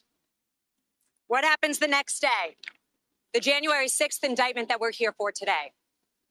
This is not a coincidence. This is election interference at its finest against the leading candidate right now for president, for either party. President Trump is under siege in a way that we have never seen before. President Trump and his legal team and everyone on his team will continue to fight, not for him, but for the American people. I'll take some questions. Thank you. I know the president has called this a witch hunt. You just laid out several examples of that. Any other thoughts that the president has communicated to you in terms of why this is going on and then why he calls it a witch hunt? I think a witch hunt is really the way that anybody should describe this, because it's not something we've seen in our time. This is not even political. This is beyond that. A witch hunt is when you relentlessly attack your opponent, when you relentlessly attack the thing that you are most afraid of. People are afraid of somebody that cannot be bought by Washington. People are afraid of somebody who is independently wealthy and who has given up his good life to fight for this country. And that frightens a lot of politicians who are career politicians, unfortunately, because he'll get back there, and I know he'll be fighting for every one of us so that this doesn't happen to us.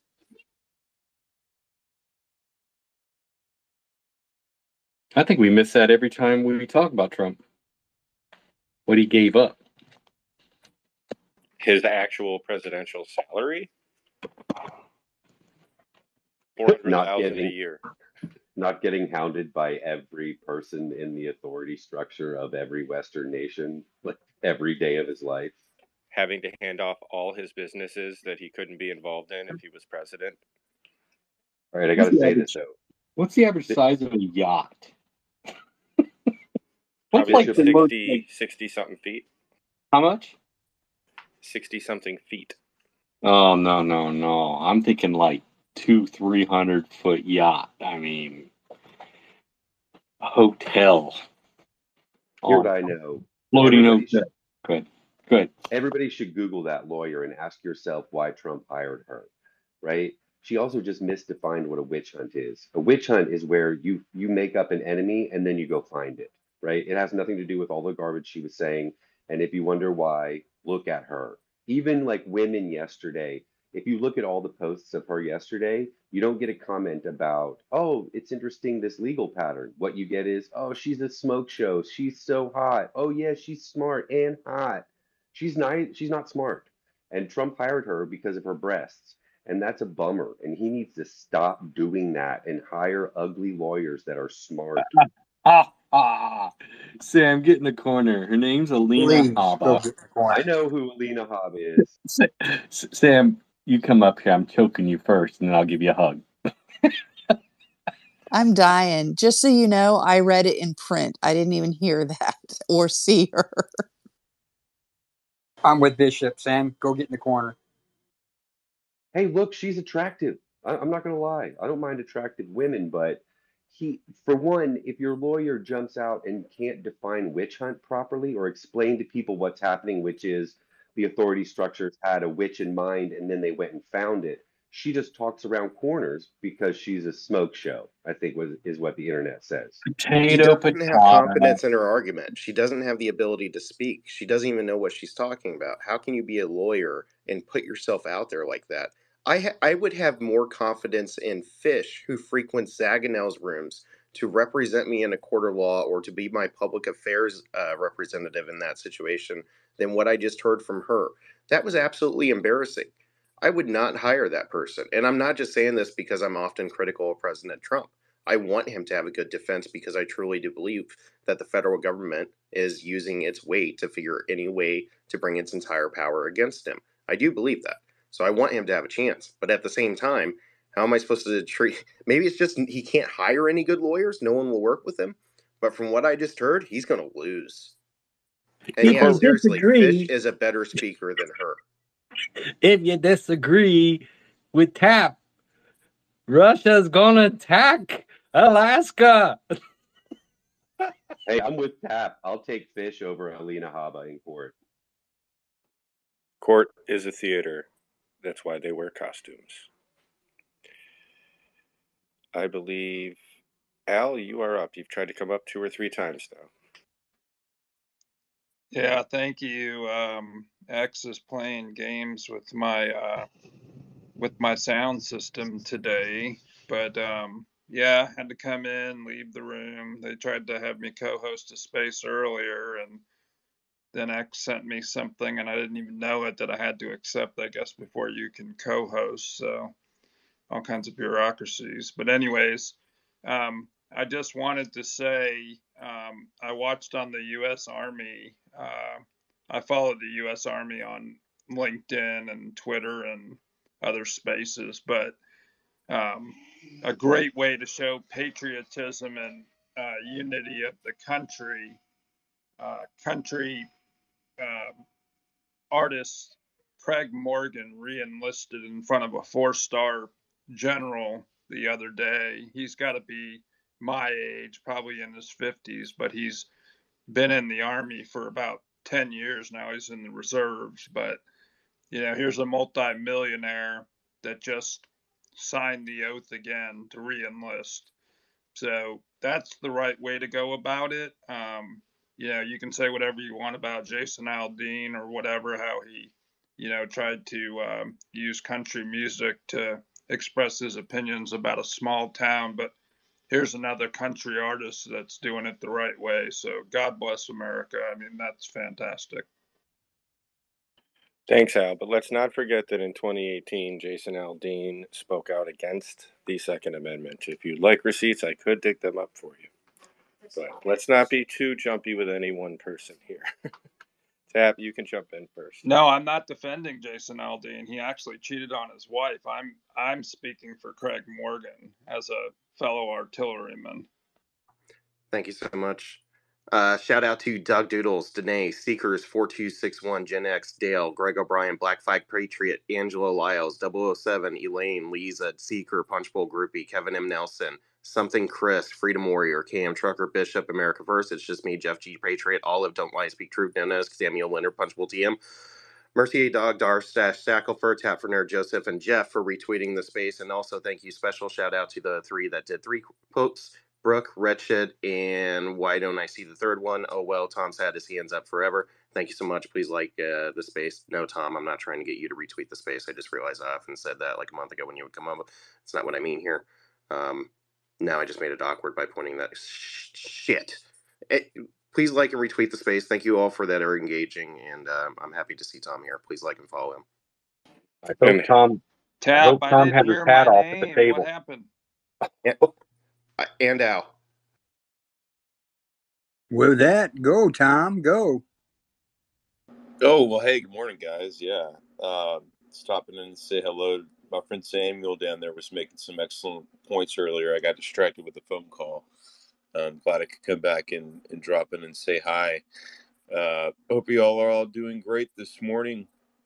Give me a minute and I'll come back here. I got to make a phone call on business line. Give me 1 second. Also, check out the recipes Tom has been throwing down on. He's been making some custom stuff and I believe posting it on X. And I'm sorry, I went over Samuel's hand. So, Sam, hurry up and jump in. Oh no, mine that had to be an accident. Get to the others. What's going on with you guys today in your hands?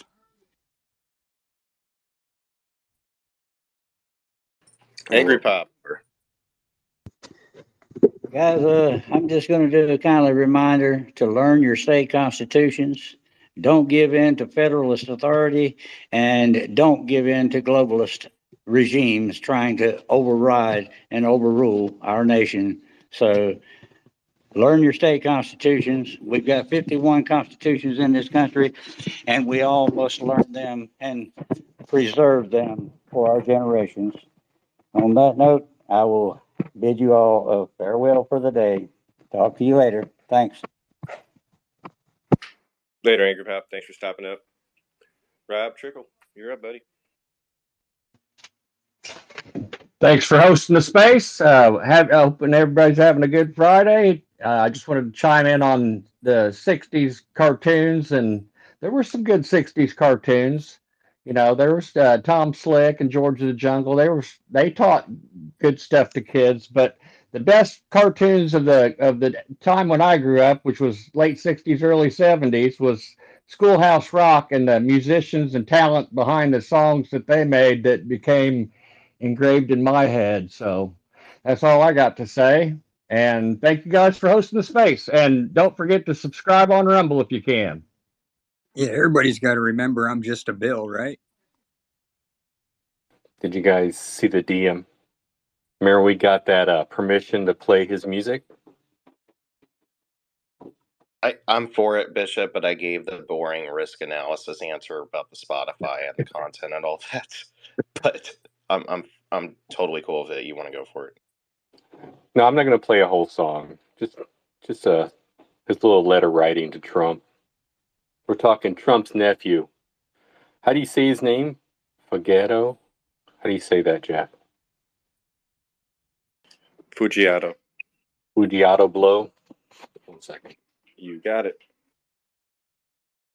He was the guy who had #1 Trump songs before Aldean grabbed the America spotlight. Here's my message to America. Dear Donald J. Trump, patriots around the world. Yeah, it's time to wake up. The White House, we coming back. DC, we coming back. CNN, we coming back. And Mike Pence, they coming back. Kerry Lake, I see you looking like a VP. Arizona did you wrong. 2020 repeat. I'm praying to God. I hope he hear me in heaven. For the red, white, and blue, I'm preaching hard like a reverend. These Democrats cheating. Yeah, they set us up on J6. Now she Babbitt flow. She's forever on my playlist. No more mail-in votes. We the people woke. 45, 47. We the people spoke. Hey. And the GOP's full of rhinos, trying to sell it out like Mitch McConnell. Back when Don T was Ron's biggest idol. Now they're trying to turn idols into rivals. Would have been a dream ticket. If you ask me, another 12 years strong in a 3P. Trump 2024, yeah, you can't deny it. The 5th of 2024, yeah, I can't buy it. And don't start saying I'm trying to cause division. We want a real businessman, not a politician. Yeah, this is my letter to the POTUS. Keep fighting, real patriots notice. Woo! Real patriots.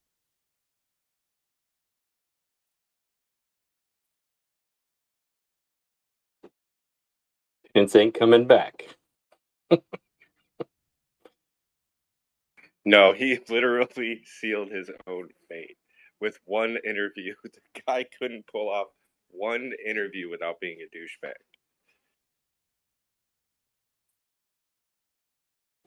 Was that did it have any bass in it? Yes, it was good. All right. So it was the audio processor. Well, whatever it was, you fixed it. Sounds great. He just reminded me that Carrie Lake exists. Sam, I understood your hand was up earlier, but we forgot you were in the corner and we didn't allow you to come out. So just raise your hand and keep your nose in the corner for a little bit. Hold this matchbook against the wall.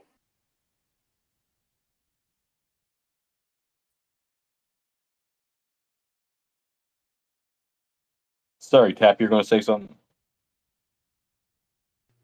No. But hi, retweet the space. Check out the punchbowl.space. We have an update for the website that's coming along. I was working on it last night. All right. So like the first website was just like, all right, this is something that's out there, but the big amount of work has been behind the scenes getting the Python script set up to interact with the API, not only for Twitter, but some other cool things. And so some stuff will turn on soon. And we just renewed our server costs for the next quarter. Holy fucking shit. $800 for the next 3 months. Like just an insight to behind the scenes. And then another $100 a month for the Twitter API every month. And then lucid charts and all that. So it adds up, right? But we're heading in the right direction. And I finally started getting some tax info, like finding out I can write off a lot of the costs that I've been spending every month, in addition to like the computers I bought for this.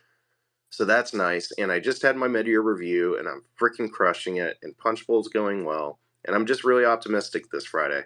So now I don't think I had my hand up, but now I'm just going to ramble. It's Tap for Nerds show now. I'm really thankful. We're out on Rumble. We're networking. We've made a lot of adjustments over the last 2 months. We're out on Spotify now. We got recorded episodes out. We got a live show. We sold, I think, 60 cookbooks, which, yeah, they were only $2, but it showed people were willing to do that. So are we going to become Griftcast? No. But can we eventually get to the point where we have some candidates on and actually, talk to them like Albert Harshaw and actually have these debates and continue to build this thing that we like for the community that we've formed? Heck yeah. Are we going to be at Trump rallies broadcasting, building this huge brand? No, probably not. But there's some other cool stuff in between there. So I think we can find a way to have fun with the Punchbowl brand, with the shows we're doing, and still get out there into the community. And so I'm just really optimistic overall after we go into this 8th month of Punchbowl with what we've been building here. And I'm incredibly thankful for the overall team that we have, because we work hard behind the scenes. We give each other a lot of shit, but we've never met. So like we're working remotely with people we've never met to build something, some sort of brand that really, when you look at it on paper, isn't achievable, isn't realistic. All banks would turn down. Anyone with business sense would turn down. So I'm just really encouraged today. I'm thankful for the conversations. Shout out to everyone on Rumble. Shout out to everyone who just listens, who likes and shares the space. And thanks for sticking with us. And also thank you for grace for those times where I screw up on this show, and for continuing to come back and work with me and provide feedback. So life is good. Did you see under the Punchbowl TM DMs? Did you see who responded? No, let me check. Vivek. Oh, yeah. Dude, I took a risk that night. I tried to get him in the garden space. Oh, Ramaswampy? Yeah, I invited him to Kevin's garden space from the Punchbowl TM account. And then afterwards, I was like, oh, that was a bad move. That's not how things are done. That's going to blacklist us. Oh, well. I have a feeling in about 2 months, if he's still in the race, he'll do any media at all, anything. At that point, I don't really see him taking off. I see him crashing and burning, but it's kind of like one of those really long, slow burns. I can't get excited about him, dude. I know that he's got potential, but I just don't buy that that's authentic. And I wish I could feel another way about it. Yeah, if he got involved years ago and maybe successfully held other offices my feelings would be completely different, but that's just simply not the case. Well, we could It say the reminds same me when about I'm doing Donald Trump. interviews. Go It for it. reminds me when I'm doing interviews and I get a candidate that's like not an internal candidate, and you can just tell they've just rehearsed for that interview. Like you can tell, like as soon as they get into position, then what? Like they've just practiced interviewing and they've Yeah. got their elevator pitch and let Well, down. But as soon as you ask them, like, all right, what'd you do in this situation? Like they freeze when you get to the specifics. yeah, if you're the real deal, then you can easily answer how you felt about every situation, going back to the time you were in high school about, how you felt about it politically. A lot of interviewers don't even know the questions to ask and the conversation to have to actually bring that out in a candidate or not. Or if they do, maybe they choose not to. Um, I look forward to interviewing candidates running for office from the candidate perspective so I can try to ask as many of those questions as possible to try to get it out of people who they really are. I've got a couple of friends that are running for office here in Texas. One of them's running against Lizzie Fletcher. Her name's Caroline Kane.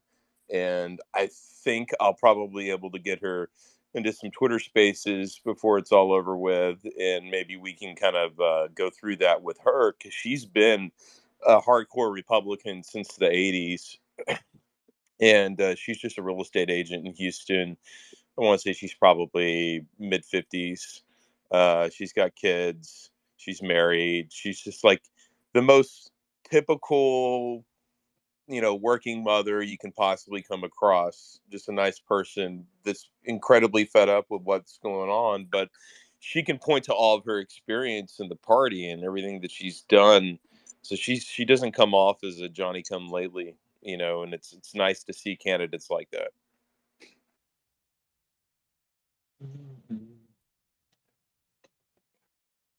There's a lot of speculation going around about Vivek that he has ties to the pharmaceutical industry, or at least the businesses that he's made his money from.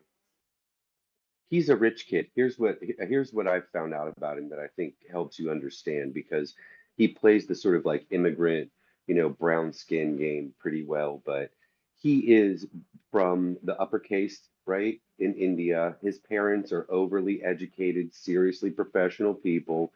He's beyond wealthy, right? He's someone who operates in a world of money that not many of us in the town square have ever even like glimpsed firsthand unless we were serving drinks at a country club.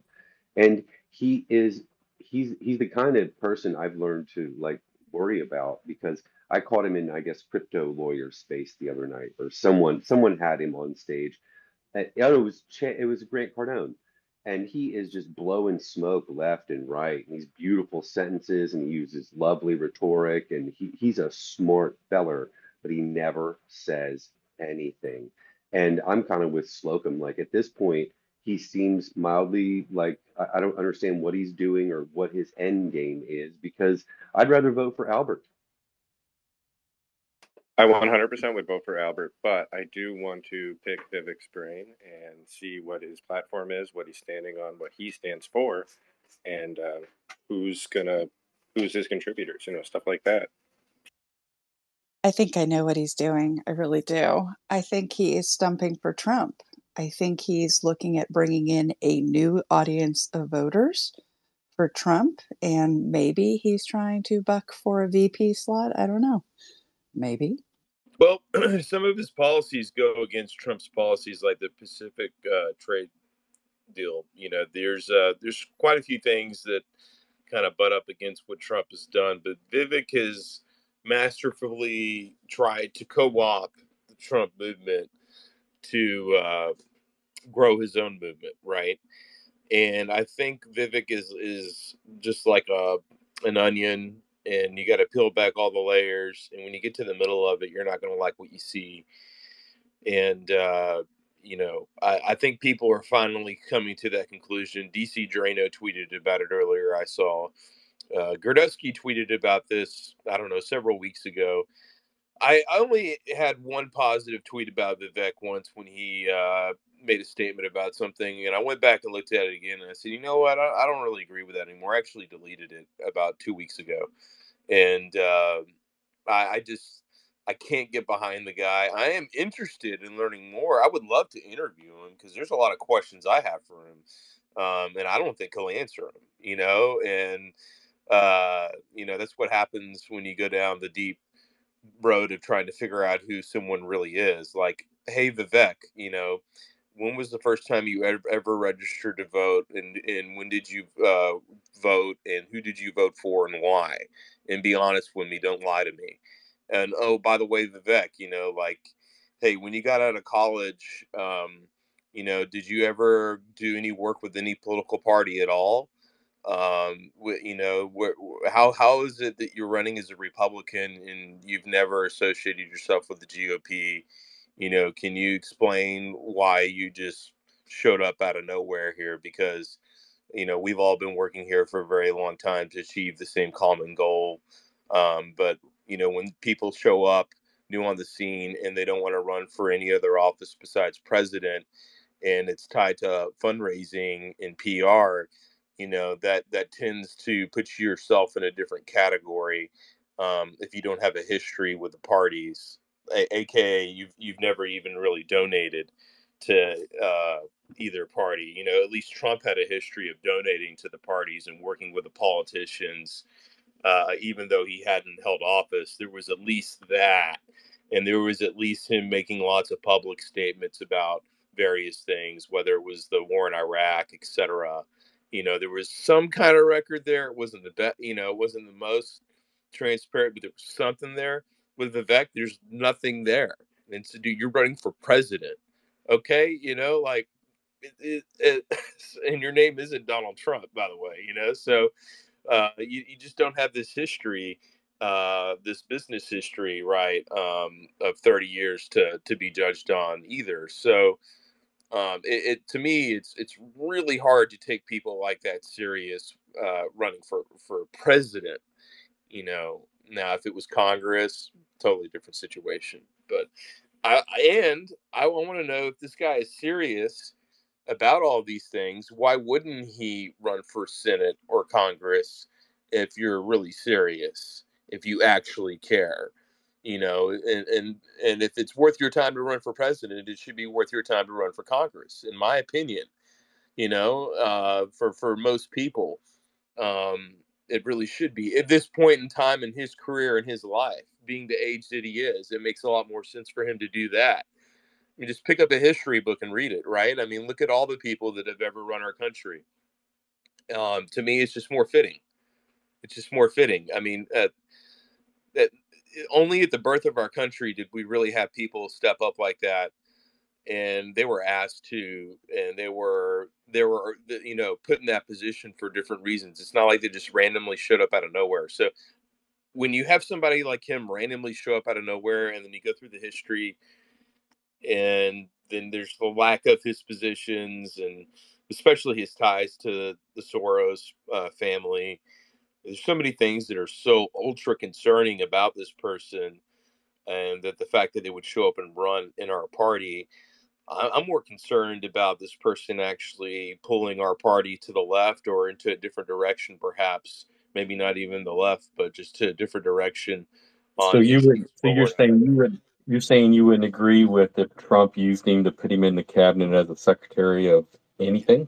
No, I don't think that's a good idea. I think his policies are not in alignment with Donald Trump on several levels. I mean, now that doesn't mean Trump doesn't pick them. I mean, Trump picked John Bolton, for heaven's sake, to do. I mean, Trump made some really wild picks. I mean, what was he doing? Picking half the people he picked. Rex Tillerson. What the fuck was that about? I mean, there's some really crazy, stupid picks, in my opinion. So I wouldn't put it past Trump to pick Vivek for a cabinet position at all. But I think that would be a terrible idea. At the same time, I would not do that. I'd choose his old people before I put Vivek in any position. And I don't even like his old people. I mean, Vivek's only 38 years old, so it's not like he has a ton of life experience. He hasn't fallen on his face. Yeah, he's younger than me. I mean, that's crazy. I mean, I would never run for president in my 30s. Are you out of your freaking mind? Like, what is this? Like, who the fuck? I'm sorry. Who the fuck do you think you are? I'm sorry. You know? So, Tom, have you done any homework? Remember, I was talking about the Declaration of North America. How do you feel about the border? What's actually going on at the border? And don't give me a Republican answer. What's actually going on the border is the continuation of our failed immigration policy. I mean, straight up, that both parties endorse. Straight up. I mean, you do not see Mitch McConnell or Kevin McCarthy or Ronna McDaniel jumping up and down saying we have a problem at the border. I mean, what else do you need to know? And yeah, I mean, this is a total failure of our entire system. This also happens to be the one issue that all Americans care about. And if you poll, it's in both parties. It's a bipartisan issue, the border. And that's one reason Donald Trump happened in 2016. And he ran up against the wall and kind of gave up on it, in my opinion. And we've got to run up against the wall on it ourselves with these congressmen and these senators and start replacing them with people that will actually take action on the border.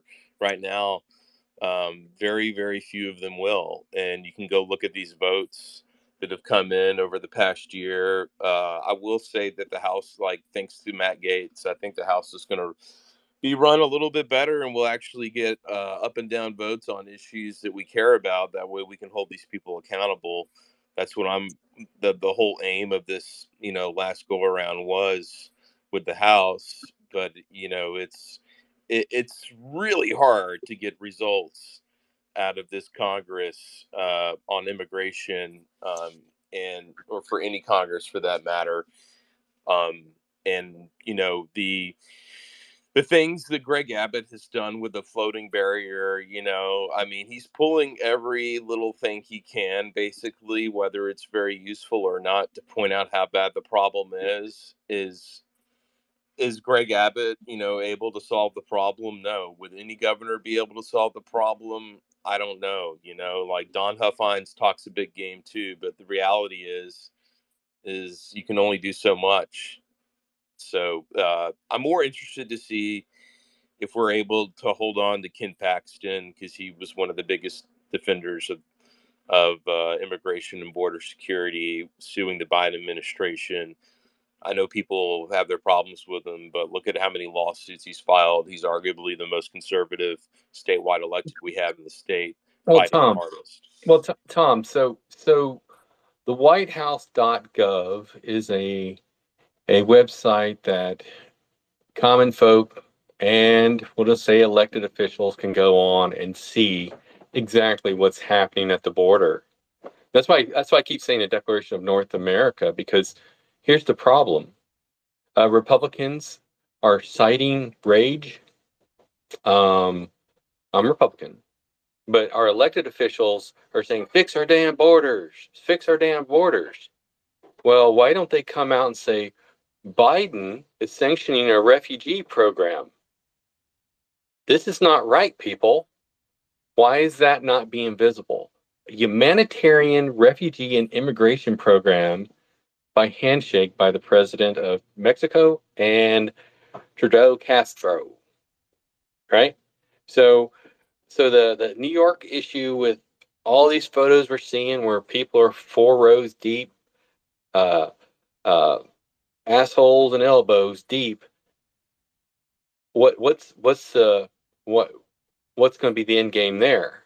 And let's stop with this. It's all males. It's all males at this point. Let's figure out. Let's get the divide handled, and start having the Republicans call it as it is, right? And then let's step, because I've actually had this discussion with Dom, and he'd be like, wait a minute, you're saying it's all right? And I'm like, no, it is based off in the past. It is illegal. We want legal immigration. We want things controlled and accountability. But at this point, 19 different countries, Tom, he's allowing 20,000 refugees from 20 different countries. And then if you think about it, The people that are going through and they're breaking the wall, what do? They're not frisking them and hauling their asses off in handcuffs. No, they're taking them to checkpoints and checking them in. Oh, it's worse than that. I mean, there's an entire city being built here in Liberty, not too far away from where I live, and it's going to be completely for illegals, and it's going to house somewhere around 200,000. 200,000. That's an entire city.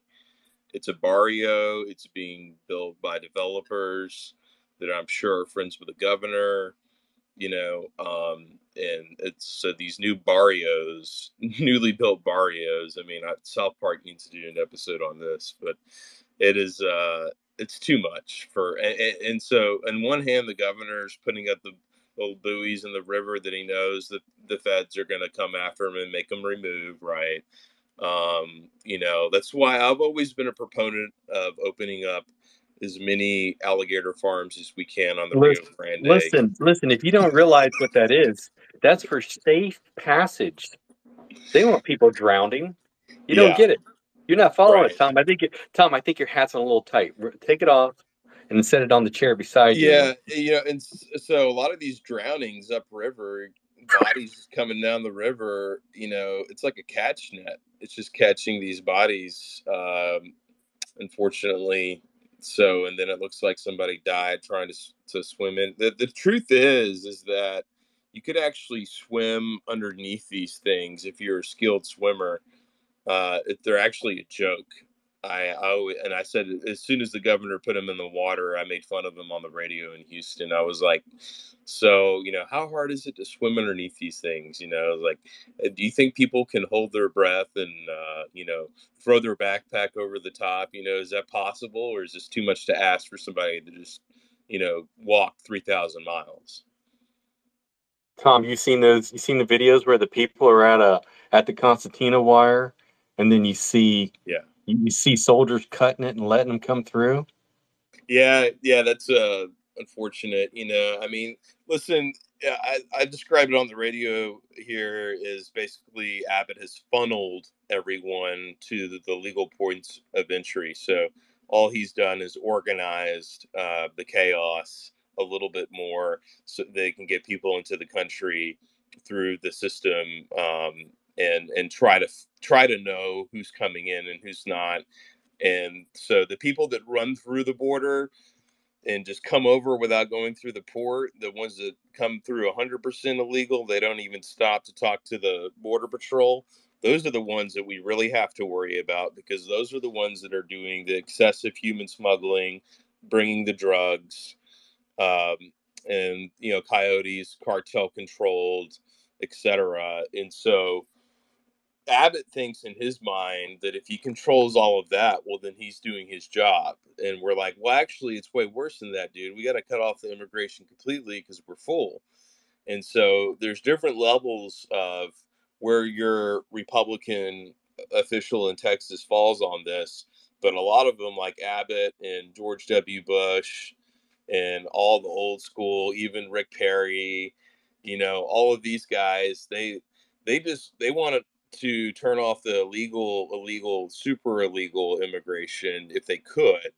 And they think the best answer is we'll just funnel them to the legal points of entry, and then it's the Fed's problem. And then we'll put them on this bus and we'll ship them to New York, and we'll let the liberals deal with them. And they think that's the perfect solution. And that's what they've kind of gone with. And that's about as far as they're willing to go with the fight, besides make one of their friends some money on one of these floating barrier things. Like, I don't know how much they got paid for that, but I'm sure it was a nice chunk of money. Well, Tom,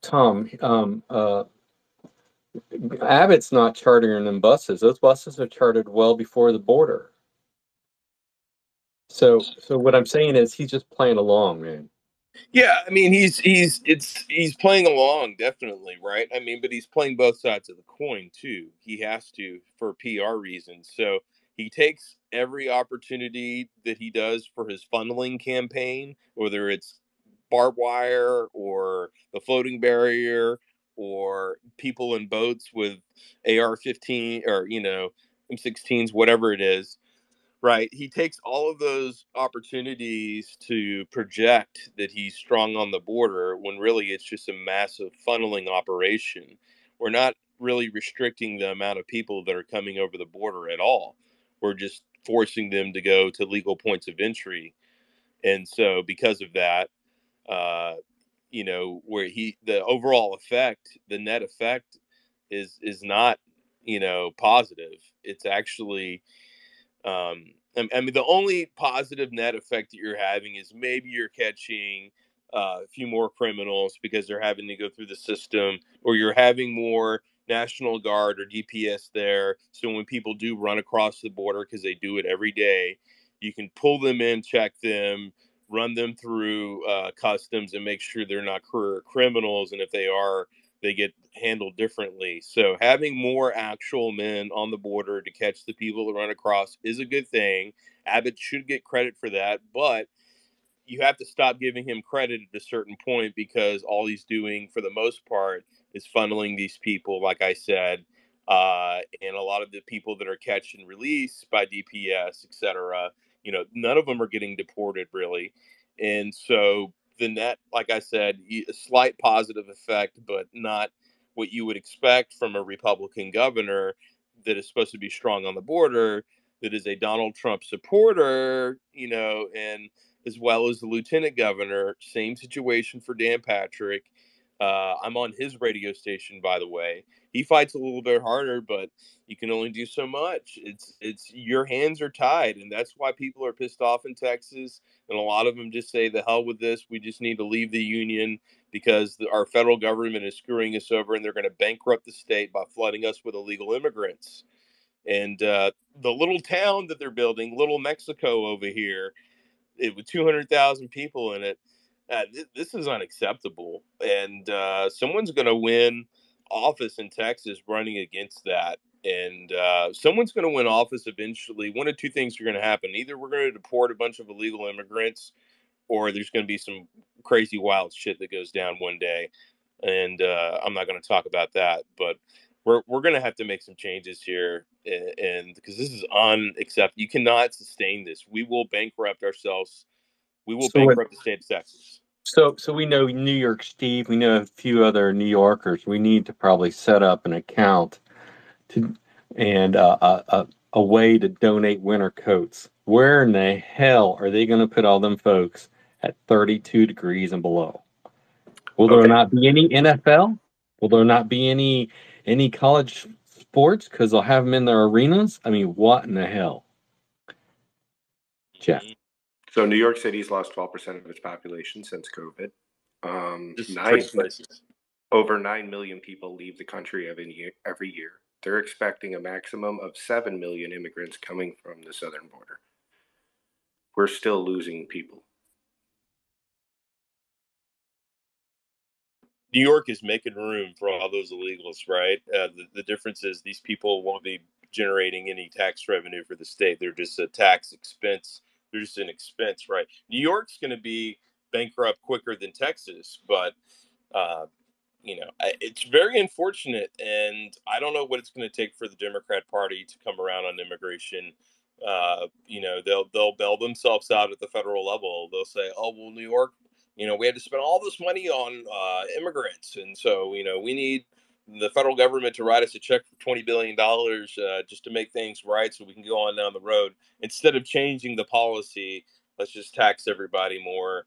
Right, that's always their solution. They won't actually change the policy that costs them $20 billion. They'll just ask the federal government for the money. They're so stupid, they're actually thinking about taking a failed governor from the state of California and letting him come on up and destroy the whole country. Oh boy, let's not even talk about that. Success has his hand up though, so let's let him squeeze in here, guys. I'll go with what you guys are talking about. I was going to talk about Vivek, but now that we're on this topic of border security, what I want to know is how in the hell can we not stop as like a state? Like, how can the states not stop and hold their borders? I just don't get how they're allowing the federal government to dictate their borders. I just don't. And maybe it's not the federal government, man. It's Biden. It didn't go in front of an elected official. So how can the state not stand up to that and go like use the National Guard or for that state or that area and hold that line? Like I We just don't don't we get. don't control the federal ports of entry, unfortunately. We Yeah, cannot it's the close. Constitution is the answer. Yeah, So the no, no, governor can't close those ports of I entry. get that, but when you can't you declare like a state of emergency if all these people are rushing over the border? Isn't that a state of emergency? And then you guys can kind of dictate what you do there. I don't know how that falls, If but it was illegal, but because of the Declaration of North America, Biden these people wants are free illegal. and How is it compassionate not illegal? migration. No, I just told you the Declaration of North America. Biden's making it for compassionate migration. So the next question I had is how do we? Because here's the thing I don't understand is as a country, obviously we all know that this is not working and they need to get a handle on what's going on. Why can't we? There's nothing we as citizens can do to stand up to push to stop all any type of migration or anything or immigration or anything. Completely stop the borders. I just don't understand how we the people have no voice in any of this and people keep rushing over the border. Let's figure out what the exact problem is and stop it right now. I just don't get. Is it It's because we don't have Congress people that are have the yes, Yes, balls yeah. to that's stop correct. us? That is You've got correct.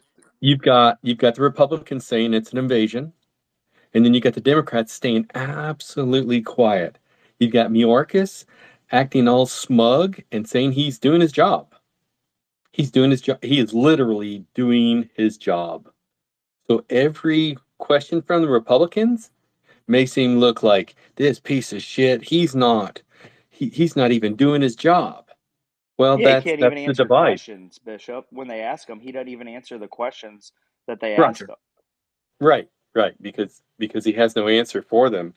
Because he, if you, like I said, everybody in the United States can go to whiskeyhotel.gov, and you'll see that language. You'll see exactly what's happening. And as long as we got the Republicans down there stomping feet and they're stomping hard about the illegal crossings and and why didn't he finish building the wall? I mean, it's ridiculous. It's what is the end game? That's what that like that argument, like it's all middle age, and then you start going down to militarization type thing. But there's Well, oh, go ahead. I'm sorry, I didn't interrupt you. no, I'm pretty much just saying that as long as we've got that we're divided. We got the Republicans. It's a need to know basis, obviously. And I really believe that the Republicans there's only a handful that know that's what's happening, and another handful that is cannon fodder, and the ones that are raising the biggest stink because that's a need to know, unless they all know, and they're just playing the role. Well, and the American citizens, I think most people aren't realizing too what's exactly happening. I mean, I don't know if anybody saw in Illinois, they passed Pritzker's dumbass passed I guess changed the law or something. I saw, and whether this is true or not, I haven't dug into it at all yet. But he's saying that now if you're an illegal in this, you can serve as a sheriff or a cop. Is that true? Yes, As Yeah, long as you get the right to carry, you get the Okay, right so to that's carry, then you can be a police officer. the perfect way to take over a nation. You flood the fucking borders, and then you change the rules on who can be a police officer, who cannot, and now you have a radicalized police and sheriff's departments around your country. What are we going to do then? So that's the shit I'm talking about. Is like we have to stand the. I don't know. Yeah, and I'm just looking for ways to stand up and help with this because this is bullshit. I see all these videos in New York where they're like, "Oh, we're overwhelmed now" and stuff. Well, no shit. You didn't think that was going to happen when millions of people flood our borders? Like, there's got to be some system. Stop it right now.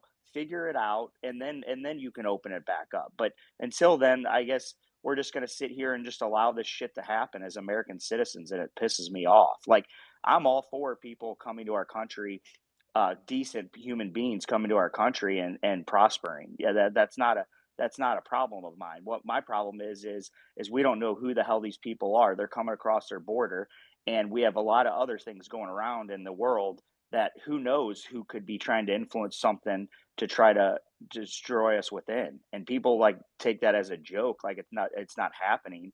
I mean, personally, I think we're already kind of in a communist state. I mean, we were pushed the vaccine. We there's so much shit that's happened that is communism related. It's like, and people just, oh, it's no big deal. All American citizens just blow it off like we're like okay to this shit. And that's the thing that bothers me about all this is like they've like made us numb to what truly is going on in our world right now. Can I interject really quick? Yeah. To the last speaker, your name is Success. It looks like I heard you say it. I may be wrong if you said it. It said I thought you said something about the Constitution when it came to what's going on with all this legal immigration. Am I correct? Like, why aren't we seeking a constitutional answer? Yeah. Like, I just want to know, is there state constitutions that can override some of this stuff that, like these border states, is there anything in the Constitution and the state legislation that can override? Like, if they're getting bombarded by all these people, how is there no, nothing in the Constitution that allows them to supersede what's going on? That's my question. All right. So immigration writ large is a executive only like enterprise. It's only a federal branch thing, which the executive has like complete control over. So when it comes to even like the United States Congress does not put much authority in anything outside of like, okay, we've written a law, but then the executive branch has the complete authority to decide how they want to do it, right?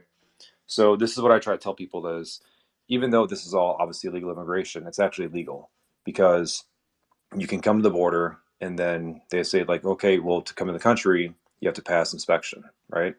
So this is your visa, a passport, whatever, some kind of actual authority that the United States has given you to enter the country. Then they say, well, we don't have any. Okay, well, fine. Now you're gonna get deported. You're now being removed from the country.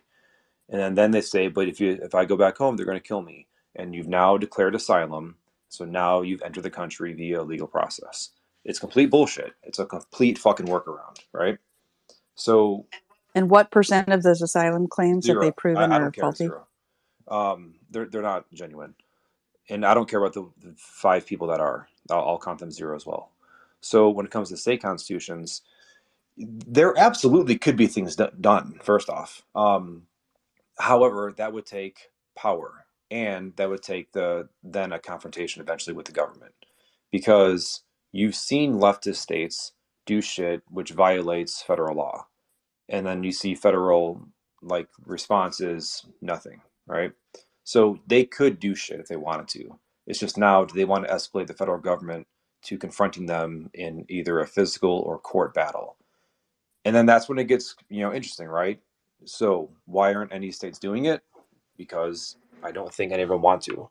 I think the problem. Ken Paxton did sue them like 100 times, right? More than any other AG. I mean, and so that's the reason people love him in Texas, because he's pressed the hardest. He can go arrest asylum officers for being agents against the state. I mean, he can do shit like that. Problem is, like, the moment you escalate into a realm they don't want to go to, they're gonna have to deal with that problem. And I don't think anybody in the GOP wants to actually fight these things. I do think Yeah, Aaron, real quick, there's a headline in the Dallas Morning News today. Texas Attorney General Ken Paxton appears in court on felony securities fraud charges. Yeah, and he was acquitted. He was acquitted, I'm pretty sure, on all of that. Dallas Morning News, of course, forgot that part of it. But yeah. Yeah. So when it comes to the enforcement side, they choose not to, basically. There are things that they can do, but they choose not to. Texas can go out there and create new laws about what it is to be a Texas resident if they wanted to, and they could. But you're going to quickly get on a road where it's like you're going to get a federal response going against it. So the problems are pretty big. The reason why I think there is no actual GOP opposition is because the system that we have in this country of how we operate, I think, is failing, and we need an injection of bodies. And I'm not saying that we need it, but like our system requires people. And the 1.6 birth rate for 40 years is not a healthy, contributor to the system. They fucking need bodies. So it doesn't matter where they come from, they got to get them in. That's my take. And it's the only, I think, logical reason why you see there's no pushback. I think it's more complex than that. I really think that they don't want Americans to have the traditional blue collar jobs that they had before. They want to export all of it. They've been in the Definitely. business of Yeah, I do exporting agree with you there. them. They've been in the business of exporting that class of America since the 80s in a big way. And that's just completely destroyed American society in ways that you can't fathom until it's too late. And you're removing an entire working class in America. Like, you're going to have ramifications from that. And then when you try to reshore these jobs and you need workers, it's going to be harder. It's not going to be as easy when you're trying to build thousands of houses at the same time. Look, there's a reason why David Weekley, who builds homes in Houston, Weekley Homes, there's a reason he donates a lot of money to the groups he does. It's because they support open immigration. They don't want closed immigration. They don't want uh, e-verify. They don't want mandatory e-verify in Texas like they just passed in Florida. These people fight against mandatory e-verify in Texas because they know if we get that passed, that it's going to be harder, more difficult. It may cost them a little bit more money, um, but it's going to be more difficult to have employees and keep them around, etc. Listen, we run the freaking Toyota plant here in San Antonio. We build all the Tundras in America there. There's no reason, and we do that with legal immigration. We should be. There's no reason why Americans shouldn't be holding those jobs. There's no reason why Americans shouldn't be holding all the blue collar jobs. This is a war on blue collar America that the Uniparty started in the Reagan Bush era, and Clinton carried it straight on over. Clinton was extremely pro China. Clinton, that I don't think people realize how much damage Reagan, Bush, and Clinton did. And W never stopped any of it. None of them have. I mean, none of them have been aggressive on China. Not a damn one of them, except for Donald Trump. And that's, you wonder why they busted out COVID-19 in 2019 to get rid of them and change all the election laws. People have no idea how powerful China is, and we have emboldened them and we have made them as powerful as they are. And now we have to deal with a superpower that is really way more powerful, I think, than any other country outside of Russia. And it's emboldening them to do things to fuck with us in ways in which we're not used to being fucked with, and we don't need that.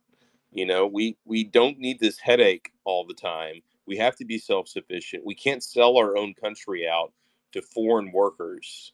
That's the bottom line, whether they're in China or whether we're importing them into America, right? And we can make robots to freaking pick crops and to weed crops, and we're doing it. Have you seen that stuff where the robots have lasers in them and they go down the rows and they're sitting there lasering out just the weeds? I mean, we've got technology coming down the road to pick anything. It doesn't matter what it is. So, what happens then? Well, we're stuck with a whole group of people that we don't need. What are we doing? There's a lot that needs to be addressed here, and until you demand it, I mean, absolutely demand it from your congressman and senator, and say, listen, if you don't do something about this now, we're primarying you. This is absolutely priority. I don't think you understand how serious we are. Let me tell you how serious we are. Here's the candidate that's going to primary your ass. Go pick them out, and just say this is all they care about. And by the way, this is a bipartisan issue in your district, and here's the poll for it, because it's pretty much that way in every freaking congressional district in America. People want this problem solved because they know it's their freaking job. Even the Democrats do, especially African Americans. There's a reason why this polls so high, and people do not want open immigration. Well, you know what, Tom? You know what works faster to take your jobs than the government? AI. And if you go back and listen to the first half of this show on Rumble, or go back and grab the recording off Twitter, you'll see we talked about the types of jobs that can be replaced, and some of them are surprising. I'll be honest. I'm going to go ahead and give some of these hands a chance to get talking there, Tom. I really appreciate your input today. Theo Texan, why don't you go up, buddy? Hey guys, interesting conversation here. I have to expound on what Tom was talking about. Not only do they have a war on the blue collar, but they're important votes too, man. I mean, let's not put lipstick on a pig. You just watch. In a not too distant future, there's going to be an amnesty push that all these people came across this border are all of a sudden going to get amnesty. And I'm just really interested to know how the rhinos are going to handle that.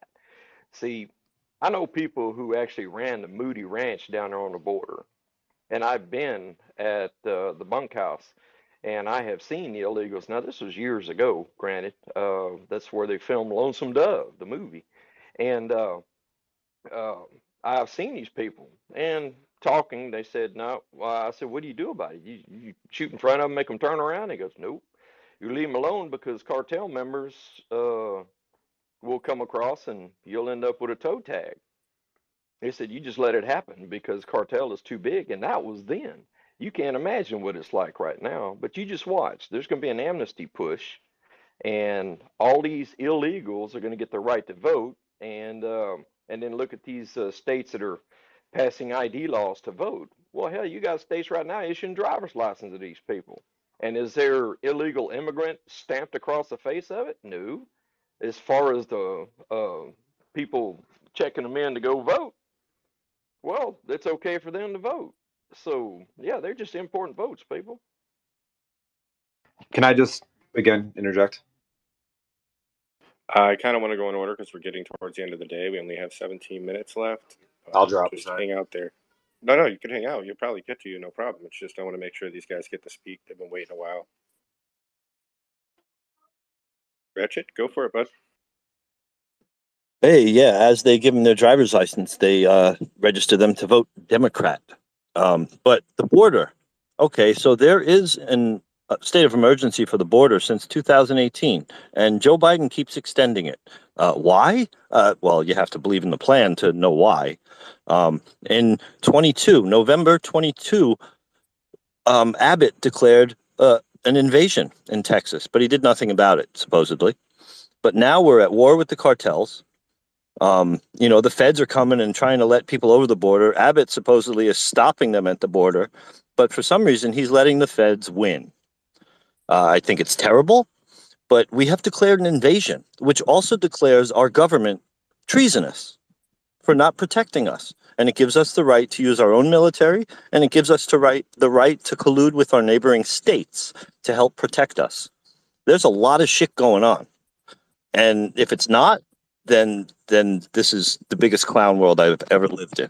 The only thing that makes sense is there's stuff going on at the border that we know nothing about. That's all. Thanks, Richard. I'm just going to take a second to break up the mood just a little bit. If you guys want to check out any future or past episodes of the Punchbowl, go to the punchbowl.space. We've also got a merch store there and our affiliate link for fungfu.net, which is mushroom supplements, give you lots of energy, way more than coffee. We have guys here taking it, and they can vouch for that. So, also, if you want to, check out the cookbook. Support the Punchbowl, guys. Thanks, everybody. I just bought the cookbook, and I just bought the hat. Thank you. Yeah, and Richard, I just want to let you know that Abbott only tweeted that he called an invasion on the border. He didn't legally, he did nothing. He just sent out a tweet, "I'm calling an invasion," so he didn't actually call an invasion, which I would, I don't know. I'm a big supporter of that, I think we should call an invasion, and see what we can do, do everything within our power. But yeah, that was furious, and he kept COVID stuff for way longer than needed. And then the other thing too is Cornyn. My dad used to work for public relations and for Christian companies, and there was a Hispanic prayer breakfast. There was a pastor they were doing public relations with. Hispanic prayer breakfast about 10 years ago. My dad was in attendance. Cornyn was speaking, and he promised them all the illegals immigration. So, we got to get rid of Cornyn.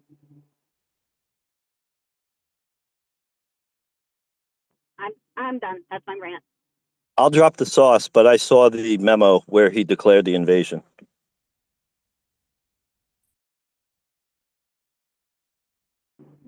Yeah, a memo's a lot different than actually declaring an invasion.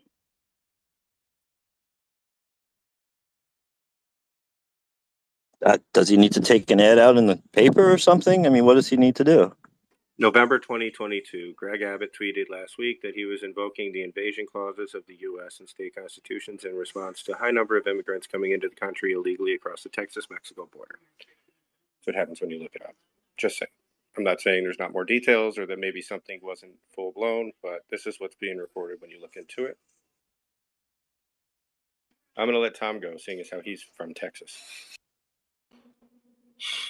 Yeah, so I was just going to say there's two things we need to think about here. We need to, number one, like I said earlier, demand from our congressmen and our U.S. senators to do something on immigration, like close the border and just say, listen, if you're not willing to stop this so we can catch up with everything, all the immigration judges, all the people we need to process, then you don't need to be here. And I know you've got donors that are open borders and don't want you to act on immigration, and that's the problem. That's actually the problem right there. So we're going to have a candidate that's not supported by those people come in and run. That is the only way you fix this in DC and in Austin or your capital or whatever, because that is the underlying issue. I'm telling you right now, that's the problem with it. But let's just say we finally get to that point one day. Hell freezes over and we get to that point.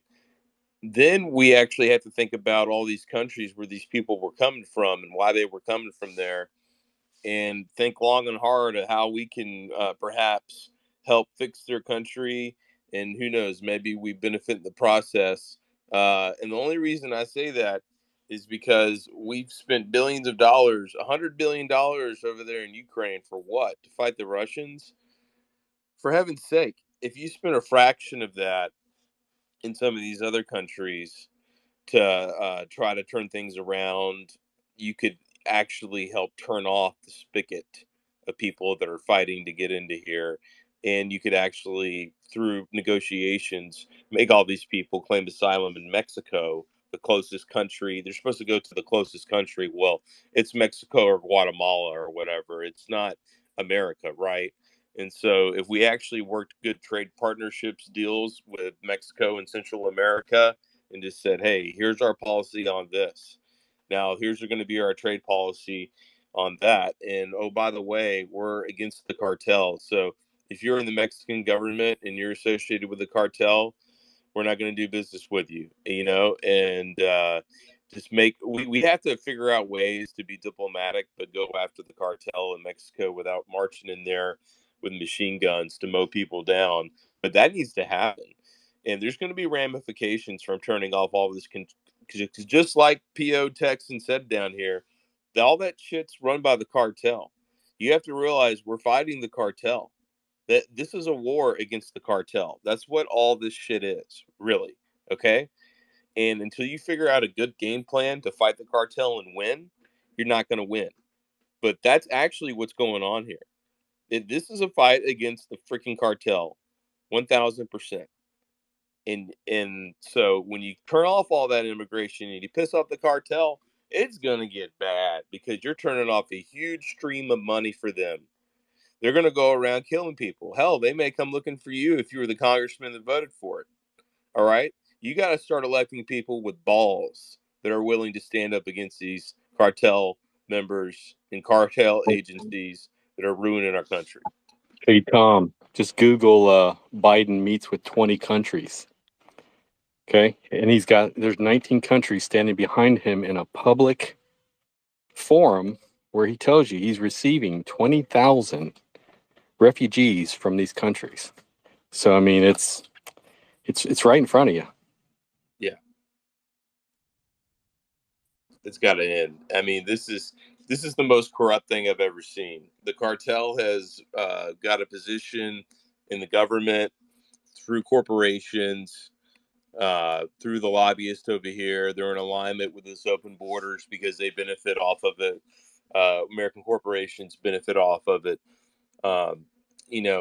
There's so many groups that benefit off of this open borders cartel movement of people, human trafficking, of course, right? I mean, how much of it is only labor? How much of it is actually sex trafficking? There's a proportion of it that is, right? I mean, like there's consequences to having a broken system where you have millions of people coming across the border. That's all there I is wouldn't to be it. surprised to hear if the Biden family or the Democratic Party were actually receiving money from the cartel per head that gets through. Well, listen, there's always donations that come through. I mean, there's people like Cantu in Texas and South Texas. This guy Cantu, prolific donor to people like Sheila Jackson Lee. You think that guy Cantu is not an open borders guy and doesn't want the minimum restrictions at the border? Think about this for a long time. Think long and hard about it. If you've been in Mexico for 18 generations, right, living on the border in Coahuila or wherever, or Chihuahua, and your family has made money moving shit across that border, right, the entire time, or since the border of Mexico's been there, or moving goods around in that area or whatever, you're going to want the most lax regulations you can possibly get. It doesn't matter what it is you're moving. It doesn't matter if it's humans, if it's cocaine, if it's marijuana, if it's Toyota parts, or whatever, you name it, right?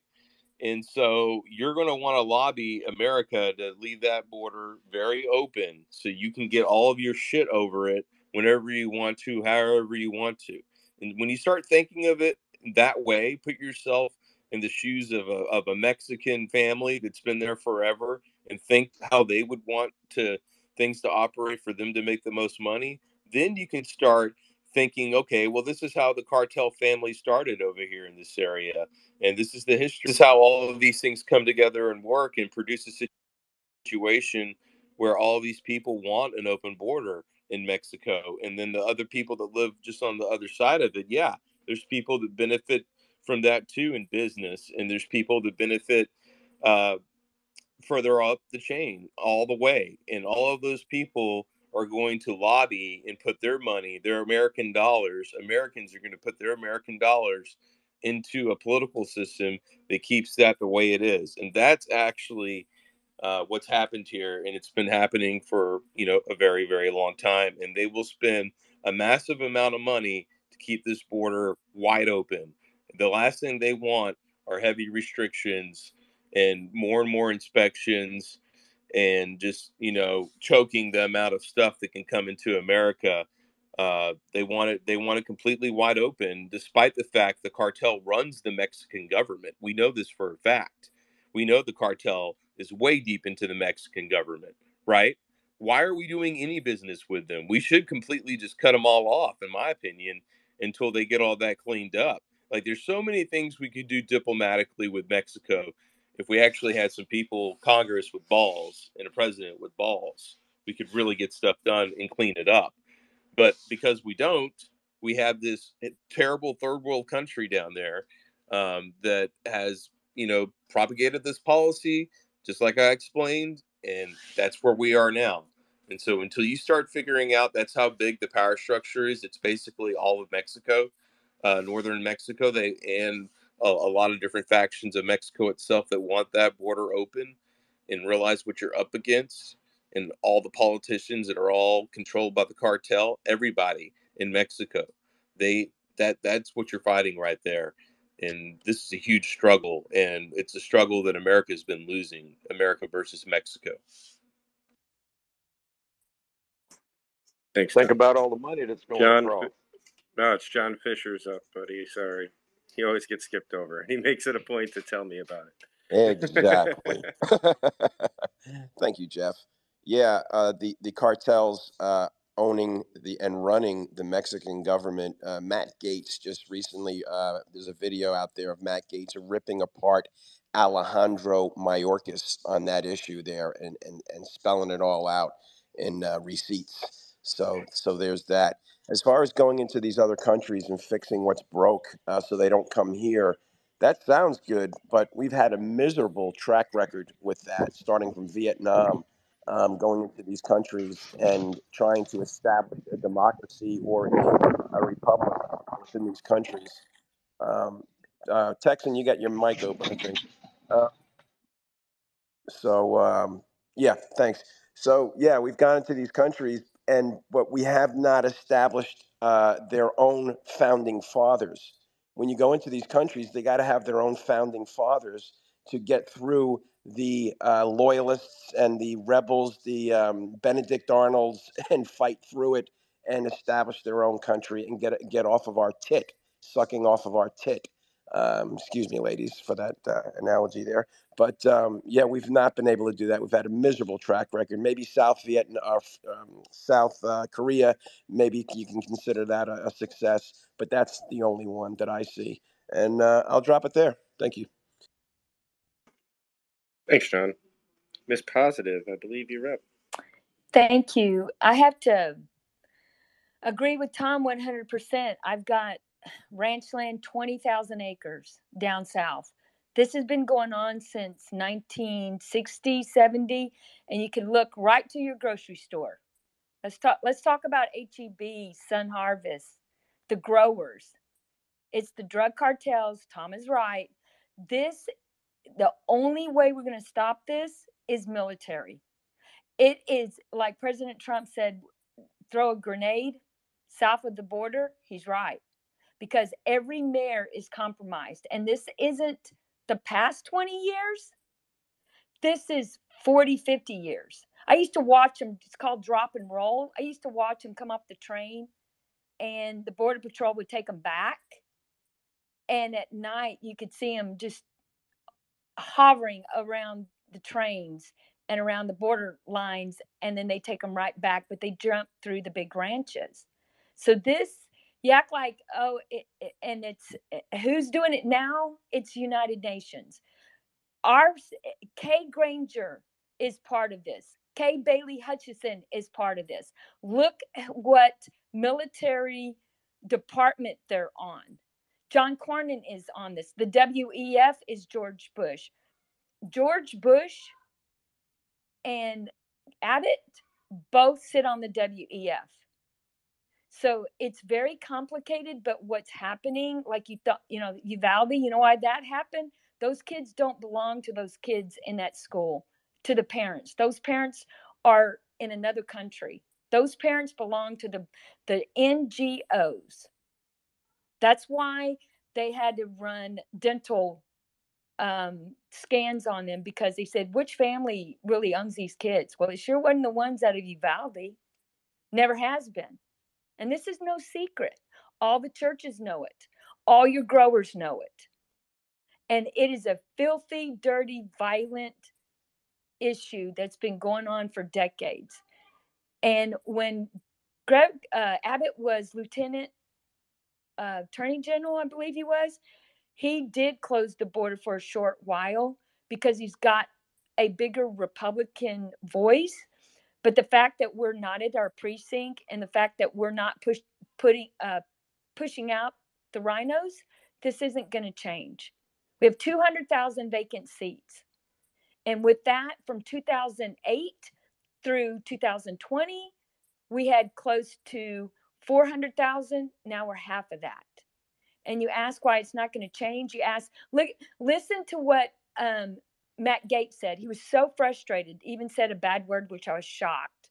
And he said, I don't even have enough Freedom Caucus votes. Do you want to know why? Because we're not at our caucus. We're not at our precinct. We're not overtaking it. We're not outvoting them. We're not censuring Kay Bailey Hutchinson. We're not censuring any of these state representatives because we're too busy in spaces. And I hate to be that harsh, but that's what it is. And it is very dirty. Tom knows it. He's being kind, but he knows how dirty it is. And it is not the National Guard. And it's not those barrels. And yes, Tom, Abbott did claim a state of emergency. He went on camera. He declared it. He filed it. It's not going to go anywhere because he says, how do I stop the drug cartel? Because it's got to be on the other side. And unless you stop our state representatives, they don't care. And it's very sad. So if Tom wants to add to that, he knows what I'm talking about. Yeah, I mean, you need the backing of the federal government to have effective policy at the state level. If you have a conflict there, it's going to be impossible to get anything done. It's really a waste of our money. It's just we're burning money. We're setting money on fire, which is another part of this equation, right? I mean, look at the bill for this every year. That's something else that must be accounted for. But I know Pio had his hand up. Go ahead. You talk about all the money going across that border. What are they doing with that money? Well, they're buying armament. Yeah, That's what they're doing. They're prepared. what's going into the pockets of politicians Yeah, too? they're buying armament. So if and when we do send the military to take care of business down there and put an end to this poppycock or equine fecal matter, uh, uh, they're going to meet with some serious force, and they may be as armed as we are because we're letting it happen. And not to mention, the only word I haven't heard in this whole discussion was the fentanyl crisis that coming across. Now, Americans got to take that shit by will, but pardon my French, but simple fact of the matter is, man, it's coming across in droves. It's unreal. I'll land my plane. Yeah, the Democrats are handling that with passing bills.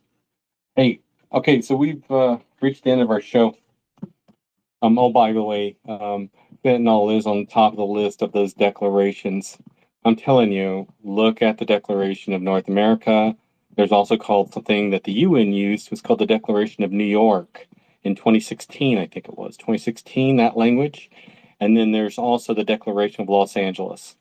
So if you guys ain't up on that, you can probably go ahead and drop the cartel angle and look at the head.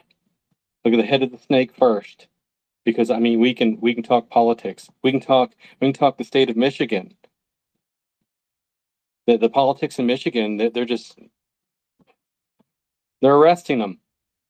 They're if you speak up, they'll find some way or dirt on you and go ahead and bring your name to scrutiny. So, anyways, the Punchbowl daily, Monday through Friday, currently is 8 a.m. to 11 a.m. Eastern. I want to give a shout out to Red Voice Media, allowing me to take the stage last night, and I finally got to talk to General Flynn for a short period of time, which was pretty badass. I've been wanting to talk to him for a minute. Also, we're on Rumble, we're on Spotify. We have a soon-to-be-released new website, same address, spaces. The Punchbowl spaces. I keep wanting to say .com tap, but wait till that reveals. It's a fantastic, beautiful website. So everybody, enjoy your Friday, enjoy your weekend, fellowship, friends, family. Find something, get outside, and actually speak to folks within hand's reach of shaking their hand. All right. Jeffs, you got anything? The only thing I've Nope. got is I Happy. sit in here every day and I listen to y'all, and I really appreciate all the input you guys give. To me, it helps educate myself. And I don't sit back and I don't say a whole lot, but until we realize as a nation that it's not one party or the other doing this, it's 100% complicity by our government doing this. So anybody that thinks otherwise is naive and not watching. So y'all have a good weekend. Love to have y'all here, and